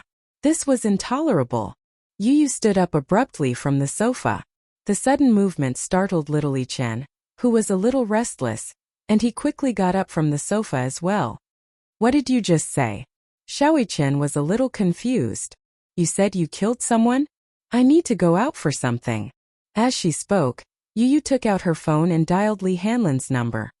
Agent Li, come and pick me up. Yes, President Yun. Yu walked to the entryway, took a jacket, put it on and was about to leave. Muichen hurriedly chased after her. Yu, where are you going? Yu turned around and reminded her. Be good and stay at home. If Daddy and Mommy ask about me when they come back, cover for me. After she finished speaking, she slammed the door shut, leaving Xiaoichen standing there in a daze. Xiaoichen was dumbfounded. Then she hugged her arms angrily and said angrily, What the hell? You left me alone at home and went out to fool around by yourself for no reason at all. I hate you the most. Chapter 1896. However, out of consideration for Yun Shishir's feelings, he did not reveal too much of his heartache. In the past, when the Yun family was still considered to be prosperous and respectable, the couple was very loving and respectful to each other. Perhaps because they did not have to worry about food and clothing, Li Qin was very obedient to Yun Yeqing. Therefore, even when Yun Yeqing wanted to adopt Yun Shishir, Li Qin did not stubbornly object. After a few arguments, she agreed to it. However, she was not her biological child after all. Moreover, her original intention was to adopt a boy. Hence, her attitude toward Yun Shishir was very bad. Later, when the Yun family went bankrupt, Li Qin thought that she would have to live a life of hardship with Yun Yeqing after a few years of glory and wealth. There was a saying that went, "Poor couples have 100 sorrows." This saying was not wrong at all. When they were rich, they could easily buy a branded coat that cost tens of thousands. When they were poor, daily necessities like rice, oil, salt, soy sauce, vinegar, and tea became luxuries. After the bankruptcy, the family was at their wits' end. Li Qin was used to living a life of luxury. Now that the family was poor, she had to worry about trivial matters. Naturally, her temper became worse. The couple's relationship then deteriorated. Now, things were still the same, but the people were different. Yun Yeqing kept his head down and did not say a word. But how could Yun Shishir not know what he was worried about? Dad, don't think too much. Even if she's gone, don't let your imagination run wild. Sai, I'm just worried. I know you're worried about Yun Na's whereabouts. Yun Shishir frowned and covered the back of his hand. Don't worry. I'll definitely find Yun Na. Her mother is gone, and we don't know where she went. Could she have met with an accident, too? That police officer just said that Li Qin was killed by someone, so where is Yun Na now? How can I be at ease now that we don't know whether she's dead or alive? Yun Shishir's expression was grave. She was actually thinking that since Li Qin's body had been found, it was really hard to say whether Yun Na was dead or alive. She had a feeling that Yun Na had also met with an accident. Hence, she did not know how to comfort him when he let his imagination run wild. She could only tell him not to think too much. When they reached home, Yun Shishir realized that little Munchkin was gone. Xiaoichen was sitting alone in the living room, watching television with his head propped up. Seeing that they had finally returned, she ran over and called out sweetly, Daddy, Mommy, Grandpa. Yes. Where is Yu? Yun Shishir looked around but did not see Yu. Xiaoichen scratched his head and replied slowly, Yu. He could not help but frown as he blamed Yu in his heart. This guy had left him here alone and left him with such a huge mess. How was he supposed to respond? Muyaja frowned. Where did that kid go? He seems to have been taken away by someone just now. By whom? Think it was Agent Li. Agent Li. Yun Shishir was obviously unfamiliar with this title. Muyaja reacted at once. Agent Li should be the principal of his former kindergarten. Yun Shishir nodded. She had met Yu once when he was in the hospital. That principal seemed to treat Yu as his own. She calmed down and gave Yu a call. The call was quickly connected. Chapter 1897. Yu replied, Mommy, I'm sorry. The principal said that he wants to treat me to dessert, so he won't do it again. It's already so late. Mommy will be worried. Okay. Yu coaxed her with a cheeky smile. Mommy, I'm not a child. Don't worry. After I finish the dessert, the principal will send me home safely. Yun Shirshir's lips twitched violently. She fell silent. A 7-year-old child said to her, "I'm not a child." No matter how she heard it, it sounded strange. "Okay, don't play tricks with me. If you don't want mommy to worry, remember to come home early. Don't be playful. You have to be polite outside." "I know. Mommy, don't worry." After hanging up the phone, Yun Shirshir carried Xiaochen and asked gently, "Baby, are you hungry? Mommy is late. As compensation, what do you want to eat? Mommy will make it for you." Xiaochen shuddered when he heard this. He said softly, "Mommy, if you really want to make it up to me, you should take me out for a meal." Yun Shirshir's fragile heart received a heavy blow. Was her culinary skills that bad? She compromised. "Then what do you want to eat? Mommy will take you out to eat." "I don't mind. Mommy, why don't you ask for Grandpa's opinion? Xiaochen will eat whatever Grandpa wants to eat." The little guy's thoughtfulness made Yun Yecheng smile knowingly. The gloominess that had accumulated in his heart dissipated a lot. He took Xiaochen from Yun Shirshir's arms and could not help teasing him. "Xiaochen is so sensible. If Grandpa eats cornbread, will Xiaochen eat it too?" "Of course. Whatever Grandpa wants to eat, Xiaochen will treat him." Xiaochen patted his waist bag and giggled. "Xiaochen has a lot of money on him. Hee. Yun Yecheng, on the other hand, was amused by his son's words. He caressed the boy's little head lovingly and could not bear to part with him. The atmosphere was joyous and harmonious. Yu sat in the front passenger seat and fiddled with the child's safety seat in disgust. She said mercilessly, "Don't install this thing in the future. It's uncomfortable." Li Hanlin fell silent. "Director Yun, as a child seat is a must. Otherwise, if the traffic police stop me, I will be criticized and educated." Yu looked at the sky. Li Hanlin regained his composure and asked, "Director Yun, what can I do for you this time?" Yu pondered for a moment and said slowly, "Today, the police summoned my grandfather and mommy to the police station. They said that there is a corpse that needs to be identified." Hearing this, Li Hanlin was very sharp. He suddenly realized something, and his face suddenly darkened. Yu turned to look at him and said, "Help me contact the police. I want to see the autopsy report." "Which police station is it?" Yu shook his head. He did not know which police station it was. Since it was salvaged from the sea, the East Harbor branch should have a file on it. "Don't alert the enemy. I have some connections in the police station. It shouldn't be difficult to get a copy of the autopsy report." As Li Hanlin spoke, he noticed that Yu's face was shockingly pale. His gaze fell on his hands on his knees. Even his fingertips were trembling. It was obvious that he was extremely uneasy. "Director Yun, what's wrong?" Li Hanlin asked with concern and heartache. "Agent Li, I'm scared." Chapter 1898. Yu's shoulders curled up slightly. "I think there's something dirty on my hands. I'm scared. I'm scared that if mommy finds out about this, she'll hate me and be scared of me." He knew very well that he had only given the order, and that he did not kill Li Qin and Yun Na with his own hands.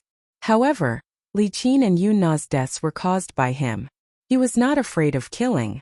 What he was afraid of was that once his hands were stained with sin, he would never be able to wash them clean. What he was afraid of was that he would become a sinful person, a person that his mommy feared and was disappointed in.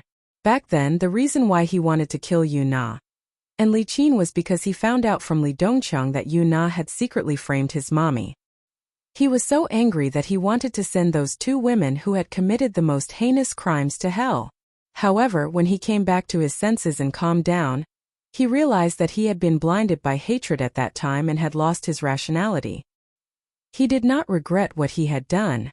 In this world where the strong preyed on the weak, only by becoming stronger could he protect the people he loved. However, he was afraid that his mommy would hate him because of this. What would happen if his mommy found out? Paper could not wrap fire. He did not dare to imagine how disappointed and cold his mommy would be if she found out that he was the culprit behind this matter. In his mommy's world, she was so innocent and yearned for an ordinary and peaceful life. However, if she found out that her most beloved and obedient son had his hands stained with blood, Yu was so shocked that he took a deep breath. Li Hanlin's heart ached as he held his hand tightly. President Yuan, don't worry. I'll take care of this matter for you. He comforted him again and again, but Yu still could not help but stiffen. His shoulders especially could not stop trembling. It was obvious that he was afraid from the bottom of his heart.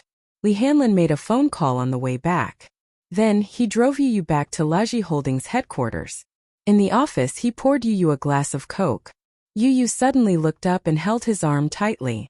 Agent Li. Li Hanlin raised his eyebrows patiently and looked at him with a gentle smile. Please tell me. Have you killed anyone before?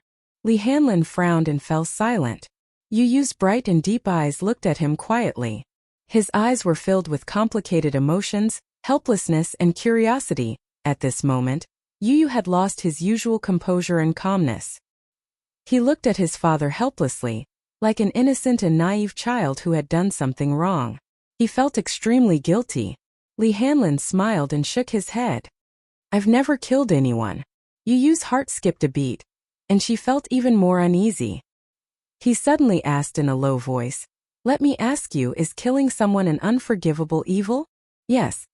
Li Hanlin blinked his eyes and said bluntly, Director Yun, according to the logic of ordinary people, no one has such supreme power, much less the right to take away anyone's life.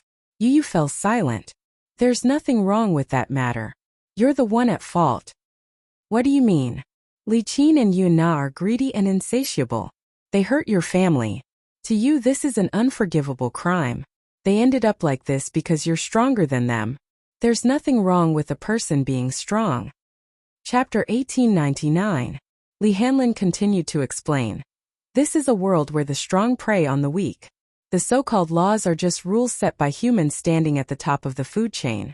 But isn't this also the fundamental meaning of the law of the jungle? Big fish eat small fish eat shrimps eat mud, and humans eat fish. Deer eat grass, wolves eat deer, lions eat wolves, and humans hunt and kill lions. This is unfair to begin with. But in this world there is no creature stronger than humans. So humans set the rules of the game, and there is no reproach. This is the law. Therefore, the law of the jungle Huron's justice. There are many unimaginable darkness in this world. Either you don't touch it, or you become the strong.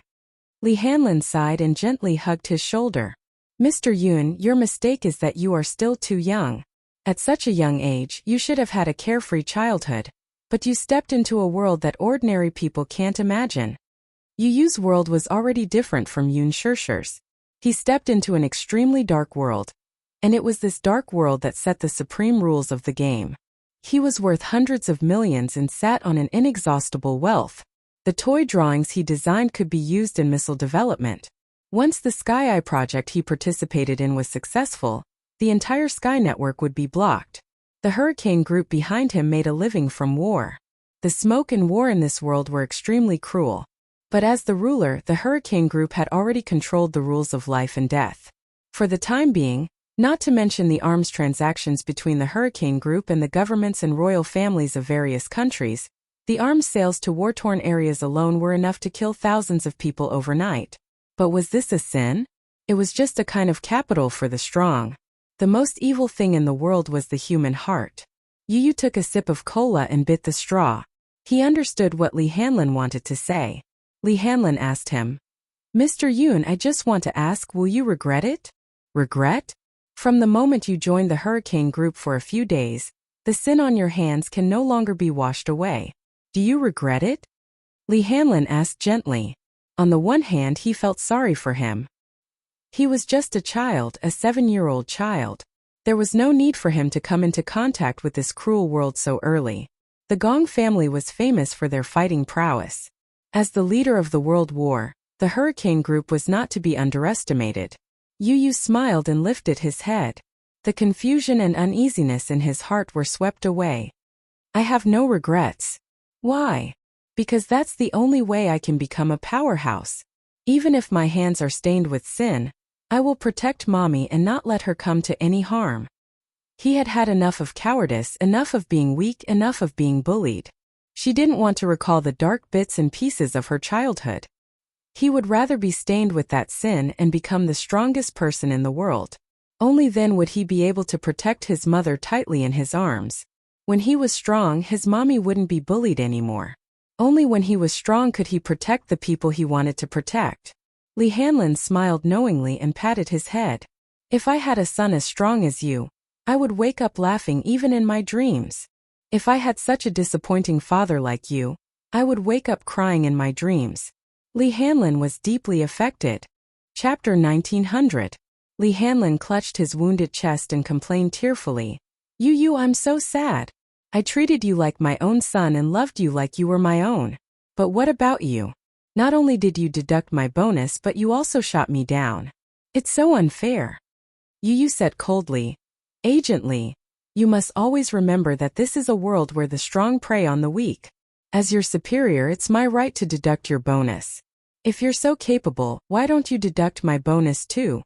Li Hanlin suddenly fell silent and stared at him as if he wanted to say something. After staring at each other for a long time, the two of them smiled at each other and bumped fists tacitly. In fact, even though he was sharp-tongued, Yu still respected the man from the bottom of his heart. In terms of status, Yun Hanlin was his superior. However, in terms of seniority, he should call him uncle. Li Hanlin had been by his side for a long time, and could be considered loyal and devoted. He would not shirk his responsibility even if it meant going through hell. Director Yun, what do you plan to do next? Yu closed his eyes slightly and said in a low voice, suppress this matter as soon as possible. At the same time, send someone to see if you can find Yun Na's whereabouts. Yes. Just as he finished speaking, the doorbell rang. Li Hanlin walked over and opened the door. He saw a man in uniform standing outside the door and smiling at him. Hello, Director Li. I've prepared a copy of the information you requested. Please take a look. As he spoke, the man handed a document to him. Li Hanlin took the document and asked, is the autopsy report out yet? The man shook his head and replied meticulously, not yet. The corpse is highly decomposed. Even an experienced forensic doctor can't work for a long time, so the autopsy is going very slowly. All right, you can go back first. Don't mention this to anyone. Yes. Li Hanlin closed the door and handed the document to Yu. Yu opened the document expressionlessly. He took out a thick stack of documents and flipped through them page by page. He looked at it very seriously, going through everything in detail no matter how big or small. As expected, Li Qin's identity was confirmed through the preliminary DNA comparison.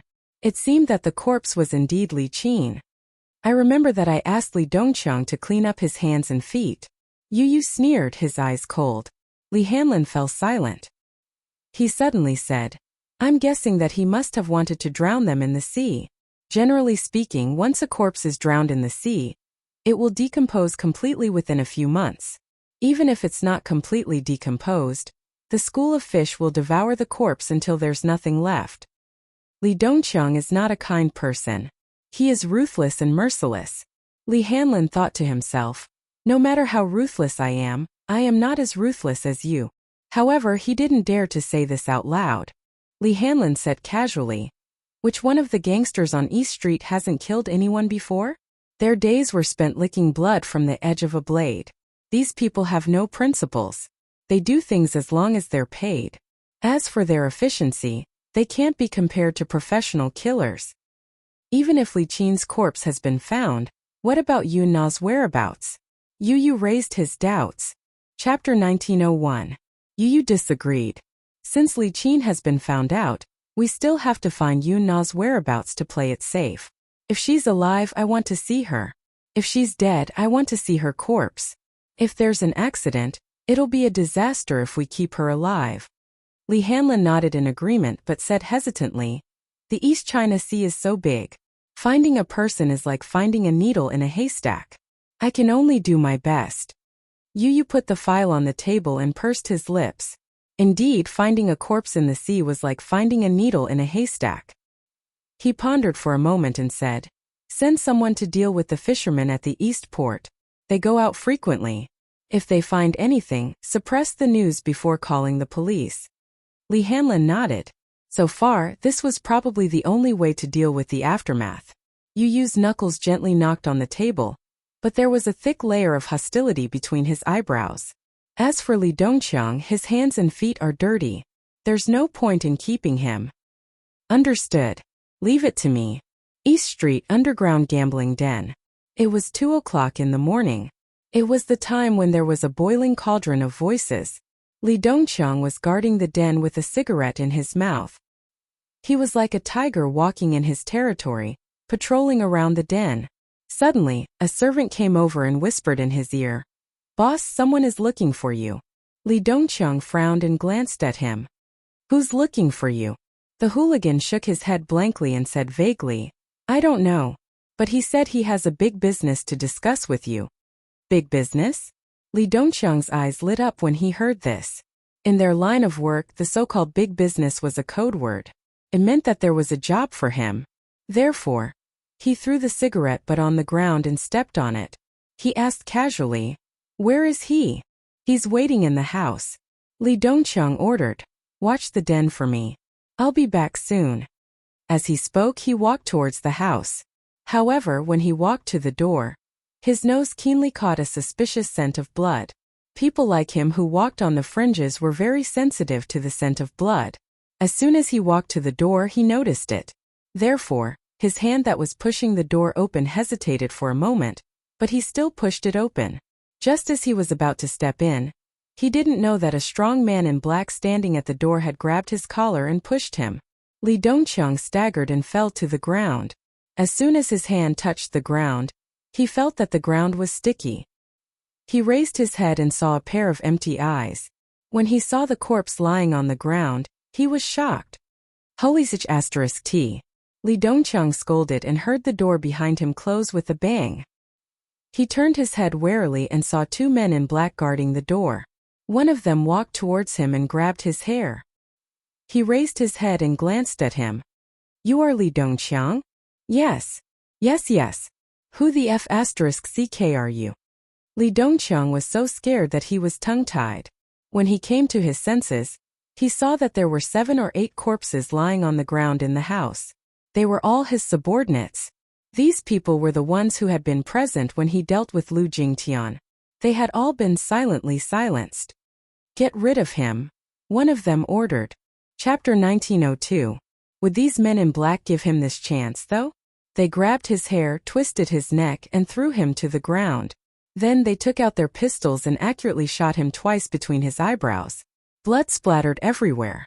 Li Dongqiang's body fell weakly to the ground as his body gradually turned cold. She received a message on her phone. You swipe the screen to unlock it. Li Hanlin sent a short message. "The trash has been cleaned up." Yu emotionlessly deleted the message and replied with a smiley face. She then placed the phone under her pillow and went to sleep peacefully. Just as Yun Yeqing was waiting for the results of the autopsy, the police summoned him again 2 days later. He rushed to the station, only to receive a notice that the case had been closed. Case closed. Yun Yeqing was puzzled. What exactly happened in these 2 short days that caused him to receive a notice that the case had been closed? The officer in charge of the criminal investigation received him, listed out all the evidence, and explained everything to him. It was only now that Yun Yeqing realized that his disappointing daughter had actually incurred a huge debt outside.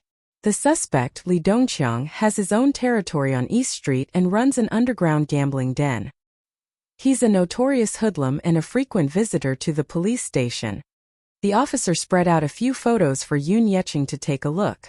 Only after the officer explained to him did he understand what had happened. Yun Na wasn't smart and wasn't good at studying. She didn't get into high school and randomly enrolled in a vocational school. However, she didn't stay in the vocational school for long before she was infected by the bad atmosphere in the school, and had an unclear relationship with some bad guys in society. She had to take a break from school a few times in the middle of her studies. After she graduated, she did not work hard to find a job immediately. Instead, she continued to hang out with those delinquents. Li Dongqiang was one of them. Yun Na often hung out in bars when she was in school. Once she met Li Dongqiang, who was still a hoodlum at that time, in a bar. Both of them had some drinks and played together. Li Dongqiang liked to play with girls, especially those who were still in school. As for Yun Na, usually he didn't do proper work, but his bright brain was used in this aspect. On weekends, she would often bring a few girls from her class out to play. On the surface it was just playing, but in reality, after bringing the girl to the bar, the first thing he did was to make her drink a few glasses of alcohol. Of course, the alcohol was not simple. Naturally, there were some things mixed in. These simple-minded girls had yet to enter society and were ignorant of the ways of the world. They were not on guard at all and fell into the trap after 2 glasses of wine. At this segment, the hooligans that Yun Na had befriended tore off their disguises and began to reveal their hidden ambitions. Each of them carried a girl and returned to their room happily to enjoy themselves. Often, in the process of having fun, they would record a ***** video. When these girls woke up in the morning, they found themselves lying naked on an unfamiliar bed and were greatly shocked. Chapter 1903. These girls were all people who valued reputation and integrity. How would they dare to go head-to-head with him? Therefore, most of them did not dare to make a fuss about this matter. After the matter was settled, Li Dongqiang would give Yun Na a hefty sum of money, a few hundred to a few thousand yuan per girl. An average beauty would be a few hundred, while a superior one would be a few thousand to tens of thousands. It might not be a lot of money, but to Yun Na, who was just a student at that time, this was an indescribable amount of money. Therefore, with this sum of money, Yun Na squandered a lot. At that time, the Yun family had already gone bankrupt, and the poverty of the family caused Yun Na, who was originally accustomed to the life of a rich young lady, to be completely at a loss. Only by hanging out with Li Dongqiang would she be able to find that long-lost and numbed happiness. Later on, Yun Na mixed more and more with Li Dongqiang. In the past, she would at most play with drinks and karaoke with those people. Gradually, she learned to gamble, take drugs, and skate. There were wins and losses in gambling, winning less and losing more. Later on, because of continuous losses, Yun Na's debt became an irreparable hole.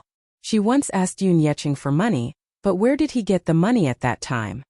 He knew that Yun Na would definitely ask for money to fool around and would not give it to her even if he had it. He had saved up a sum of money to prepare for Shirshir's postgraduate entrance exam. Therefore, Yun Na started to ask Yun Shirshir for money.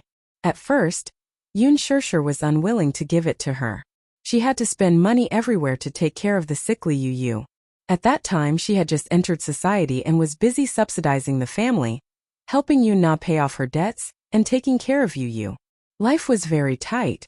However, Yun Na threatened that she had offended some hooligans. If she did not return the money, the hooligans would come looking for her and hurt her family. Yun Shirshir had no choice but to scrape together some money and give it to her. From then on, Yun Na began to ask Yun Shirshir for money frequently. Yun Shirshir could not stand her exorbitant demands and moved the rented house again and again. Later on, Yun Na could no longer fill the huge loophole caused by gambling and drug addiction. Hence, she came up with the idea of Yun Shirshir. She tricked Yun Shirshir into the clubhouse and forced her to drink the drug. She also made an agreement with Li Dongqiang that after the deed was done, not only would her debt be forgiven, but he would also give her another 1 million yuan. Yun Na was ecstatic. However, this matter was exposed by Mu Yaja. If it weren't for him, Yun Shirshir would have been in deep trouble. What happened next? Yun Yeqing had a rough idea of what had happened. Once when he returned home, he bumped into Yun Na. That time, Li Dongqiang brought people to collect the debt. Yun Na really couldn't pay up, so he took turns with her. Yun Yeqing had heard from Yun Shirshir that Yun Na was addicted to drugs and gambling. He did not believe it at first, but compared to his sister, he was more inclined to believe Yun Shirshir's words. It was just that he was still a little skeptical. It was only now that he truly believed it. It turned out that this daughter of his was a complete scum. She had been fooling around in society since she was in school. That was not all. She actually had designs on Shirshir. Gosh, how could she do such a thing to sell her sister to a few hooligans? Chapter 1904. Yun Yeqing was in disbelief. It was only when the police took out some relevant evidence and let him listen to the relevant testimonies that he fell numbly into the chair with a face full of heartache. It was the father's fault for not teaching her well. What did he do to raise such a shameless daughter? Sitting in front of the police officer, he was extremely anxious and felt like he was sitting on pins and needles. Especially when he heard about Yun Na's crimes, he did not know where to put his face. Li Qin was also aware of this matter, but she did not say it out loud.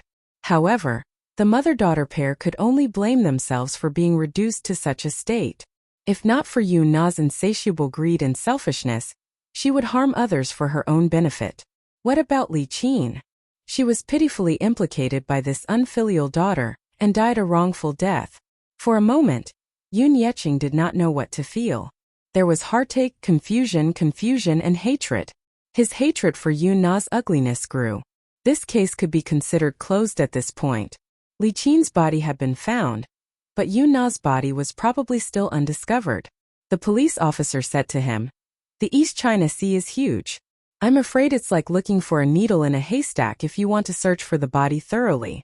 Not to mention whether the body has been decomposed or eaten clean by the fishes. Just the cost of salvaging it is difficult to estimate. It was a coincidence that we found your wife's body. We can only say that we'll do our best. However, we can't guarantee that we'll be able to find your daughter's body." "What about the suspect?" Yun Yeqing's voice was hoarse and low. "That murderer who murdered my wife and daughter. When will your department arrest him and bring him to justice?"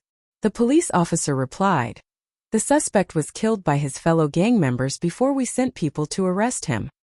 He died in a fight with his gang members." "Fellow gang members?" "Yes." The police officer explained that Li Dongqiang and the gang members had a fierce exchange of gunfire. The police officer took out some photos taken at the scene and showed them to him. Li Dongqiang, male, 35 years old. He was attacked by a group of unknown people in an underground gambling house 2 nights ago. When we arrived, the scene was a mess. Blood flowed like a river. There were heavy casualties. No one survived. There's such a thing. Yun Yeqing was even more shocked. "Mr. Yun, I can only ask you to restrain your grief." The police officer comforted him with a few words, then got up and left. Yun Yeqing slumped on the stool, unable to regain his senses for a long time. When Yun Shishir was still on set, she received a call from Yun Yeqing. After learning about what had happened, she was in a daze for a long time. She thought that it would take a long time for the case to be closed, but she didn't expect it to be closed so soon. After the case was closed, they needed to go through the procedures to claim the body. After settling the paperwork, Yun Yeqing brought Li Qin's body back to be cremated and buried. Yun Yeqing did not hold a dignified funeral, and did not even tell anyone about this matter. He just cremated the body quietly, even though he had a lot of resentment towards Li Qin. However, a day as husband and wife meant endless devotion for the rest of their lives. Even though Li Qin had made many mistakes when she was alive, she was already dead. Many of her sins should be scattered with the wind. Chapter 1905. Yun Yeqing could not fork out the money at first. In the end, it was Yun Shishir who paid for it. He felt guilty and grateful at the same time. Li Qin was very harsh toward Yun Shishir when she was alive. Yet this filial child was willing to let bygones be bygones and clean up the mess for him. He did not feel good about it. Yun Shishir, however, said, "Hate is hate, but she's already dead. There's no need for me to be calculative with someone who's already dead. Dad, cherish the people in front of you. It's fine as long as you're happy." "Shishir, thank you. Dad, I've let you down." He was so regretful that he could not say anything else. "Director Yun, it's been settled." Li Hanlin's voice was deep and cryptic over the phone. The meaning behind it was self-evident. Yu nodded and gave a rare compliment. "I got it. You've managed to settle it in just 2 days. I have to say that you're quite capable." Li Hanlin was at a loss. He did not know if this little guy was praising or belittling him. As if knowing what the person on the other end was thinking, Yu calmly replied, "I'm praising you. Does this guy have a very good mind-reading ability? How can he guess what I'm thinking over the phone from so far away? Agent Lee, we've worked together for so long. It's hard to describe our tacit understanding. You know me and I know you. Of course I know what you're thinking." Yu said lightly, once again guessing what he was thinking. Li Hanlin was completely speechless. "Director Yun." "Yes. You must be the reincarnation of a demon. I feel that you're not a normal creature." There was a long silence on the other end. Just as Li Hanlin was on tenterhooks, Yu's cold voice sounded from the other end. "It's almost the new year. It seems that someone doesn't want his year-end bonus." "Director Yun, don't. I was just joking with you." Before he could finish his sentence, a cold beeping sound came from the other end. Li Hanlin hugged his phone and felt like crying. Wulon Mountain Public Cemetery. It was sparsely populated. After the winter solstice, this place became unusually bleak. Early in the morning, at the first glimmer of dawn, a thin figure suddenly appeared at the gate. The thin figure was wearing a hooded black sweater. The collar of the sweater was pulled all the way to the neck. A large hat was placed on the top of the head, covering half of the person's face. It was impossible to see the person's appearance clearly. However, judging from her figure, she was a young woman of average height. The woman put her hands in her pockets and slowly walked through the door. The bodyguard stood up and raised his head to look at the newcomer, but a strange feeling arose in his heart. He had seen people sweeping the tombs, but he had never seen them before. It was still early in the morning, when the cemetery had just opened, and they were already sweeping the tombs. Therefore he walked out of the preservation room. Just as he walked over, he wanted to ask. Before he could reach the man, he was frightened by the strange aura that the man emitted and took half a step back. This woman was clearly a living person. Why was she like a ghost? The bodyguard shook his head and decided not to poke his nose into other people's business. He returned to the preservation room to hide from the wind. The woman suddenly walked toward him. "Help me check a name." The bodyguard raised his head and saw that the woman had appeared at the window without making a sound. He was shocked. Chapter 1906. The woman's face was covered by a hat, and she wore a thick mask that covered most of her face. Only a pair of eyes that were as dark as a bottomless abyss could be seen. But were those really human eyes? These were not eyes that a living person should have. There was not a trace of life in them.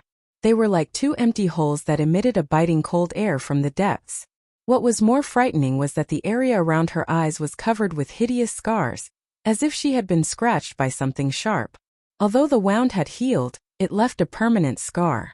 This person, what was going on? She wrapped herself up fully, but there were scars on her face. It was very suspicious. She was neither a human nor a ghost.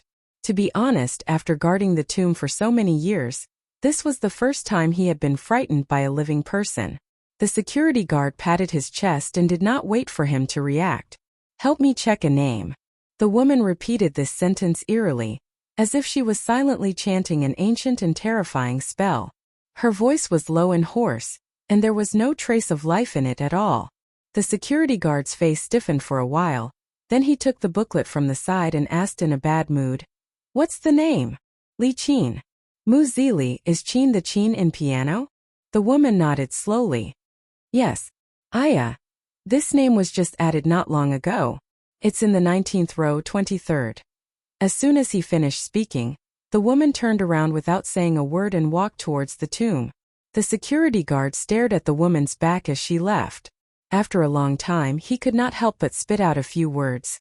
"What a strange person." The woman did not walk far. Her footsteps suddenly stopped, and she slowly turned around. A pair of ghostly eyes looked in his direction. The security guard was shocked into silence. He subconsciously bit his lips and smiled at her as if he was trying to please her. Tomb number 5. 19th row, 23rd row. This was a row of newly built tombstones, green and lush. The woman stopped in front of the tombstone. On the tombstone, there was a black and white photo of Li Qin, and below it were tributes and flowers. The woman slowly knelt on the ground. Her fingertips gently touched the cold photo, and her eyes narrowed slightly. "Nana. Live well. You must avenge Mother. Mother hates it. Mama really hates it. I'll definitely make that bitch live a life worse than death. I'll definitely make her live in pain for the rest of her life." The mournful and desperate cries were still ringing in his ears. The woman silently stroked the cold photo over and over again. In the early morning, the frost and dew were heavy, and the photo was covered with a layer of wet marks. She gently wiped the dampness off the photo bit by bit, as if she was caressing it gently. When the woman left, the flowers in front of the tombstone were trampled to pieces. The security guard watched the figure leave and muttered to himself, "More like a ghost than a ghost. He's seriously ill." At night, after Yoon Shershur came back from the set, the family of 4 went to a Western restaurant for dinner. Muyaja purposely chose a French restaurant. When Xiaoqian heard that they were going to eat French food again, he was so happy that he danced with joy. I love French cuisine the most. Daddy is wise. Daddy is mighty. When Yu heard this, she looked like she was about to vomit. Chapter 1907. Whether it was French cuisine, Chinese cuisine, or Japanese cuisine, he had tried cooking all of them. Especially when it came to French cuisine, he was very good at it. It was not for any other reason but because Mommy especially loved French steak with foie gras. Hence, he learned and specialized in French cuisine for a while. He almost threw up from cooking, but Mommy still had a soft spot for French cuisine. Mommy was a godlike person. It seemed like his stupid mommy really loved French cuisine. The restaurant here has a unique style. Their signature dish is French steak. Muyaja carefully flipped through the menu page by page. As he ordered, he introduced the dishes to her. Yun Shirshir was a little surprised. How did you know that I love French steak? Muyaja smiled but did not say anything. He silently glanced at Yu, who was sitting beside her. Yu smiled slightly. Daddy asked me what Mommy likes to eat the most, so I answered truthfully. As he said this, he said to Muyaja, Daddy, you don't know this, but Mommy is a top-notch foodie. With my cooking skills, her taste buds are very picky and she's very picky. If the restaurant Daddy recommends doesn't taste good, Mommy will definitely be disappointed. Yun Shirshir smiled and couldn't help but scratch the bridge of his nose. Oh you. No matter how good the chef is, he can't be as good as our Yu. Xiaoqian quickly flattered. Yu's cooking is the best. Yu's steak is the best in the world. Seeing through his flattery, Yu coldly retorted. Have you tried the fried steak I've made before? The corners of Muichen's eyes twitched violently. No. Muyaja said indifferently. Xiaoqian, you've grown up. You've hit the nail on the head with your flattery. Yun Shirshir was so amused that she kept laughing. Muichen felt even more uneasy. He suddenly twisted his words and forced logic. What do you mean by flattery? I'm telling the truth. Also, I've tried Yu's steak before. Yun Shirshir and Yu looked at each other blankly. When? Dream. Muichen muttered. Dead silence. The three of them looked at Muichen pitifully. The latter poked his little finger pitifully, looking extremely aggrieved. It's Yu's fault for not cooking for me. You little foodie, what else do you know other than eating? Yu was annoyed at him for being a disappointment and poked his little head. Muichen lowered his little head dejectedly and looked very pitiful. He sighed and complained. I wanted to try Yu's steak, but in the end I can only keep it as a memento in my dreams. Yun Shirshir laughed. She felt that this guy was too funny. Muyaja was silent. Was this guy born to be a comedian? Isn't it just a steak? I'll make it for you when we get back. Yu waved his hand heroically, causing Xiaoqian to cheer repeatedly. You two, that's enough. Stop fooling around. Didn't Mommy teach you to maintain a gentleman's demeanor in public? Yu and Muichen tacitly sat upright and still obedient. Have you washed your hands? Yu and Xiaoqian shook their heads. Muyaja gently rubbed Muichen's black hair and smiled at her. You order first. I'll bring the two guys to wash their hands. Okay. Yun Shirshir suddenly asked. What do you want to eat? Chapter 1908. Muyaja got up and walked to the washroom with one hand holding the other child's hand. However, what was slightly interesting was that the two little guys were only waist high. One was big and the other was small, so there was a very distinct height difference.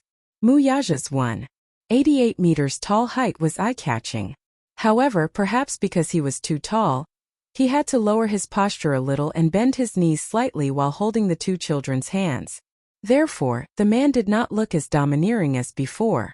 Instead, he looked more gentle and meticulous as a father. He was a young father, 28 years old, but he was the father of two children. Perhaps because of his lack of experience or because he was used to being swift and decisive, he was even a little helpless when facing the two little guys. However, other than being uneasy, there was the gentleness in his father's nature that could not be hidden. Yun Shirshir's eyes curved as she could not help but touch the diamond ring on her ring finger. Her heart was filled with sweet satisfaction. She lowered her head and browsed through the menu, hesitating as she chose the dishes. Sister Song. Here, I'm here. A woman's voice suddenly sounded from the neighboring seat. Yun Shirshir looked up in confusion and was surprised to meet eyes with a familiar face. Song Enya, who was dressed to the nines with exquisite makeup, walked in with a sachet in her hand. The moment she saw Yun Shirshir, who was sitting in a private room facing her, her gaze changed again and again. "Why are you here?" Without waiting for Yun Shirshir to react, Song Enya took the lead to question unreasonably. Yun Shirshir fell silent and suddenly had the urge to change restaurants. Song Enya seemed to have an appointment with someone and had arranged to meet here. However, just as she stepped through the door, the two unexpectedly bumped into each other. Song Enya was furious when she saw Yun Shirshir. She had previously heard that Mu Yaja and Yun Shirshir had held a grand engagement ceremony on a private island. At that time, many high-level political figures, political leaders, and presidents of various countries were present. It was especially grand and dignified. He had heard all these from Song Yunxi. Song Yunxi purposely brought up this matter in front of her to provoke her into giving up on the man completely, so that she would no longer harbor any unrealistic thoughts about him. Song Enya did not show much emotion on her face when she heard that, but her heart seemed to be in turmoil. They were actually engaged. She questioned lightly. "Doesn't the Mu family dislike Yun Shirshir? How could he agree?" Song Yunxi said, "No one from the Mu family is present. Uncle Mu did it himself without using any of the Mu family's resources. However, what was unexpected was that it was done in such a grand manner. I heard that Uncle Mu racked his brains to create a dreamy beach wedding for that woman. The scene is very romantic and dreamy, just like a fairy tale." Song Yunxi's nonchalant words were like the sharpest icicles, piercing her heart and causing it to bleed. Song Enya was so heartbroken that she could not breathe. She could not take it lying down. Even though she knew very well that she might not be able to win Brother Mu's heart even if she did everything she could not let go calmly. She could not take it lying down. All along, she had never said that she could not get what she wanted. Chapter 1909. What right did Yun Shirshir have to have what she could not have? With this thought in mind, Song Enya felt increasingly unbalanced. Hence, she hated Yun Shirshir to the core. The thought of the man she loved hugging another woman and making a solemn promise to her made her hate Yun Shirshir so much that she wished she could disappear from this world without a trace. Song Yunxi had advised her not to have any wishful thinking about Mu Yaja. This was not the first time she had given her such advice. However, Song Enya did not take it to heart. Hence, at this moment when Yun Shirshir stood before her, Song Enya trembled all over and clenched her fists tightly. She did not know how much effort it took for her to control herself from rushing forward to strangle her. "Yun Shirshir, I didn't expect to meet you here." Song Enya smiled and ignored the greetings from her friends. She took a few steps toward Yun Shirshir and sneered. "Are you very smug now? Do you think that you can live happily ever after with Brother Mu? I have to hand it to you. You've really played a big game of chess. First, you racked your brains to get close to Brother Mu and got pregnant with his child through dirty means.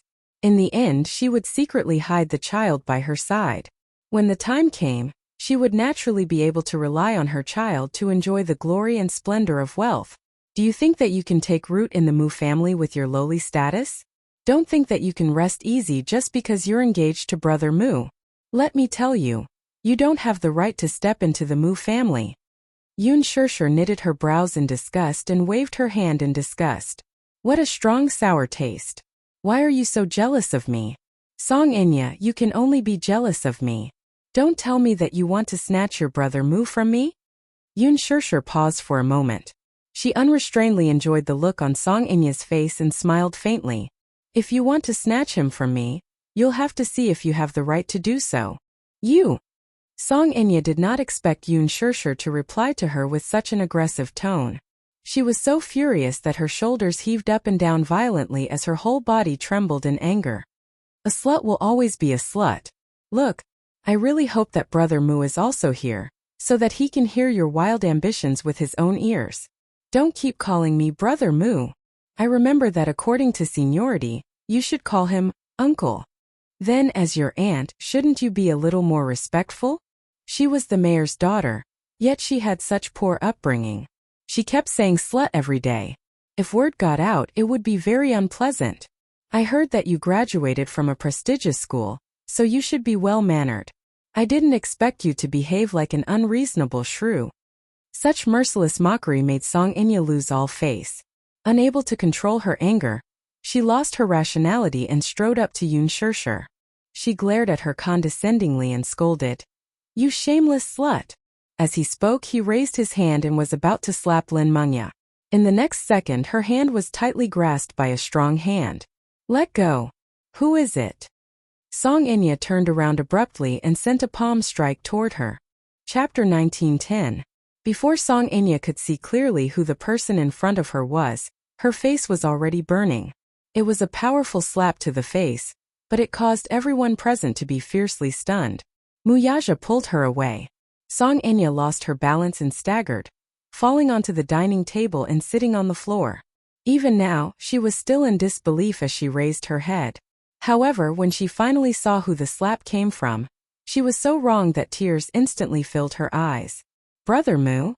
He actually slapped her. And in front of everyone. The most embarrassing thing for her was that Muyaja had slapped her in front of Yun Shirshir. The pain on her face was not even a millionth of the pain in her heart. At that moment, Song Inya's world turned dark and gloomy. She fell to the ground, and her rather embarrassing appearance caused her to lose all her face. She held her aching cheek and tightly pursed her lips. Her trembling lips were simply unable to form a complete word. "Why? This is the first time in his life that Brother Mu has been so angry with me for a lowly woman. Why? Why did he embarrass me in front of so many people, especially Yun Shirshir? Is he defending me? Why?" Song Inya wanted to cry but had no tears. Her heart was undoubtedly shattered into pieces and she was almost suffocating. Yun Shirshir was also stunned. She glanced at Muyaja beside her. At this moment, his handsome face was filled with hostility. His eyes especially were soul-stirring and sharp. "I remember that I reminded you not to touch her." It was just a simple sentence, but it was frightening. Although it was a low voice, it inexplicably made people shudder. Even Song Inya was so frightened by his terrifying aura that she bit her lip nervously and did not dare to breathe loudly. What she was most afraid of was him when he was angry.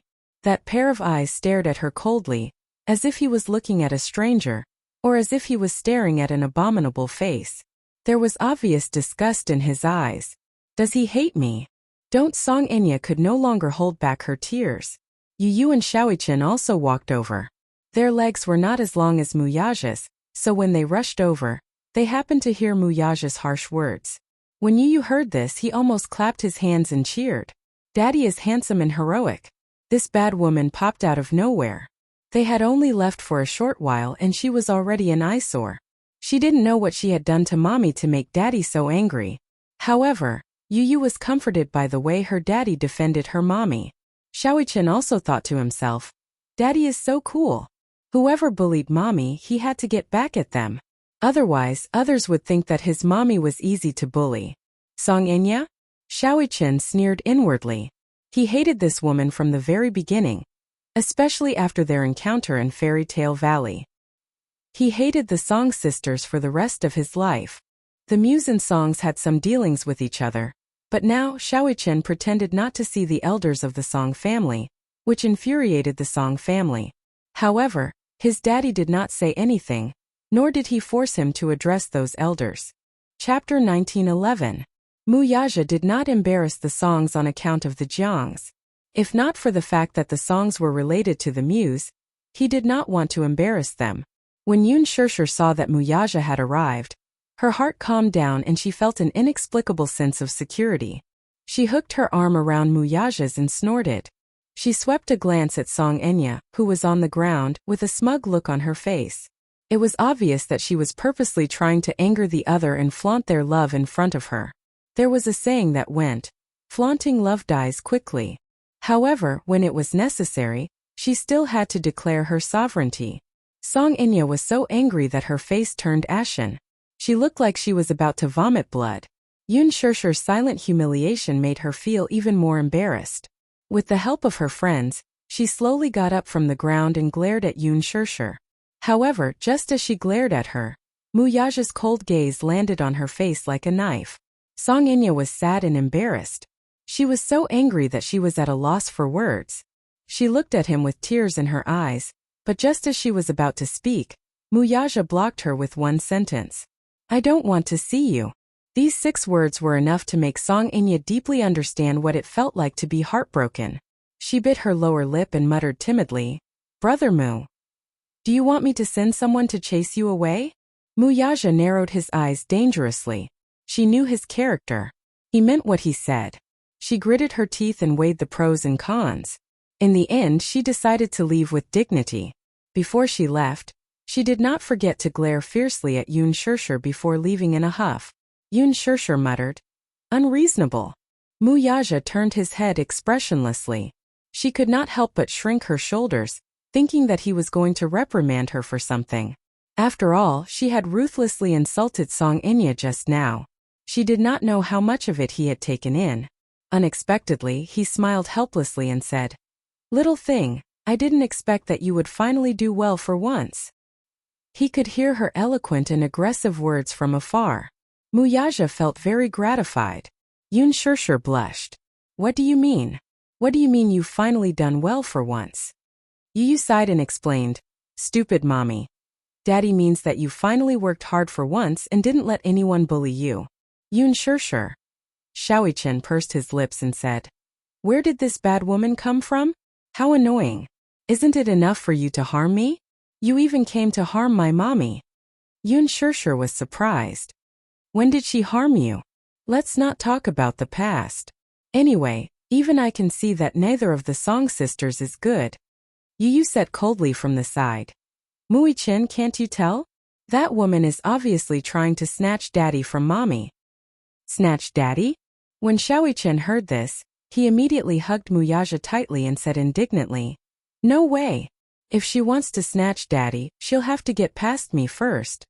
Yu said softly, There are so many women who want to snatch daddy from mommy, but mommy is such a blockhead that she doesn't have any sense of danger. Xiaoichen laughed when he heard this. That's because mommy has a lot of suitors too. Yun Shirshir suddenly fell silent. Mu Yaja held his forehead, unable to listen to this anymore. You 2 little fools, sit down obediently. Chapter 1912.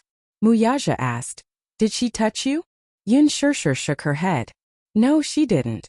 I was about to hit her, but you arrived just in time. If I didn't arrive in time, would you have let her hit you without retaliating? Mu Yaja wondered if Song Inya would have been able to bully her if he had not arrived in time. Says who? I was just about to retaliate when you arrived to protect me. Yun Shirshir said in all seriousness, not forgetting to make fun of him. Hubby, I didn't expect you to be so nimble. Could it be that you sensed that I was about to be bullied, so you rushed over on your flaming wheels to save me? As soon as she finished speaking, Yu and Xiaoichen could not help but burst into laughter. Mu Yaja's face darkened. What are you thinking about in that little head of yours all day long? Despite his disdain, however, the corners of his mouth were still smiling. The way Yun Shirshir addressed him as hubby earlier had warmed his heart. This little lass was really too adorable. This was especially so when she held his arm, silently declaring her sovereignty over his niece. He actually felt very warm and even a great sense of accomplishment. This gave him a greater sense of accomplishment than if he had successfully negotiated a sky-high contract. Hubby, tell me. Why is there a woman who doesn't know what's good for her? What if she comes to harass me again? Mu Yaja replied nonchalantly. Hit her back. Hit her back. Yun Shirshir fell silent. What a simple and crude answer. Yun Shirshir mumbled. She's the mayor's daughter. Her family is full of influential people. If you ask me to hit her back, isn't it obvious that you want me to create trouble for you? Mu Yaja replied in all seriousness. Madam, you must always remember your identity. Huh. She's the mayor's daughter, and you're the young mistress of the Mu group. Your status is higher than hers.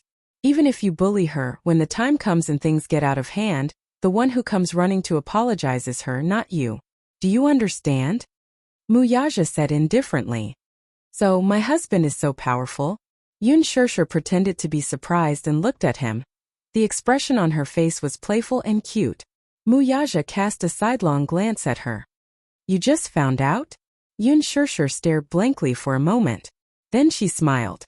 However, there was a hint of bitterness in her eyes. She faintly said, However, what young madam, it seems, the Mu family doesn't approve of me. I really can't afford this title. Muya, on the other hand, furrowed his brows and gripped her hand tightly. It's enough that I approve of you. I have the final say in the Mu family. Your identity is also up to me to decide. You are my fiancée. In the future, you will be Muyaja's only wife. Who dares to say no to the person I've decided on? His domineering and exclusive style was evident. Yun Shirshir stared at him dumbfounded. For a moment, she did not even know how to respond. Don't worry. Before the wedding, all your worries will not appear again. Give me some time, and I'll give you an explanation. Muyaja's tone was solemn when he said this. Yun Shirshir was touched and nodded. After dinner, the family originally planned to go home. However, Xiaoyichen and Yu were full.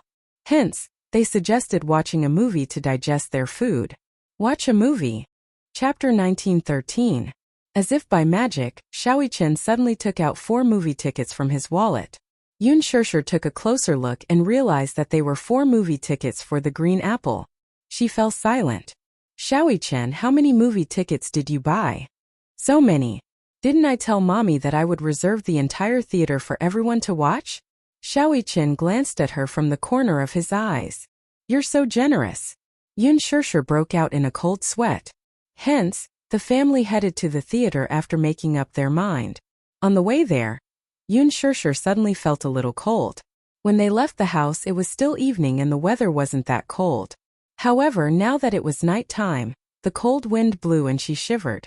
Although Yun Shirshir didn't say it explicitly, Muyaja could tell that she was a little cold.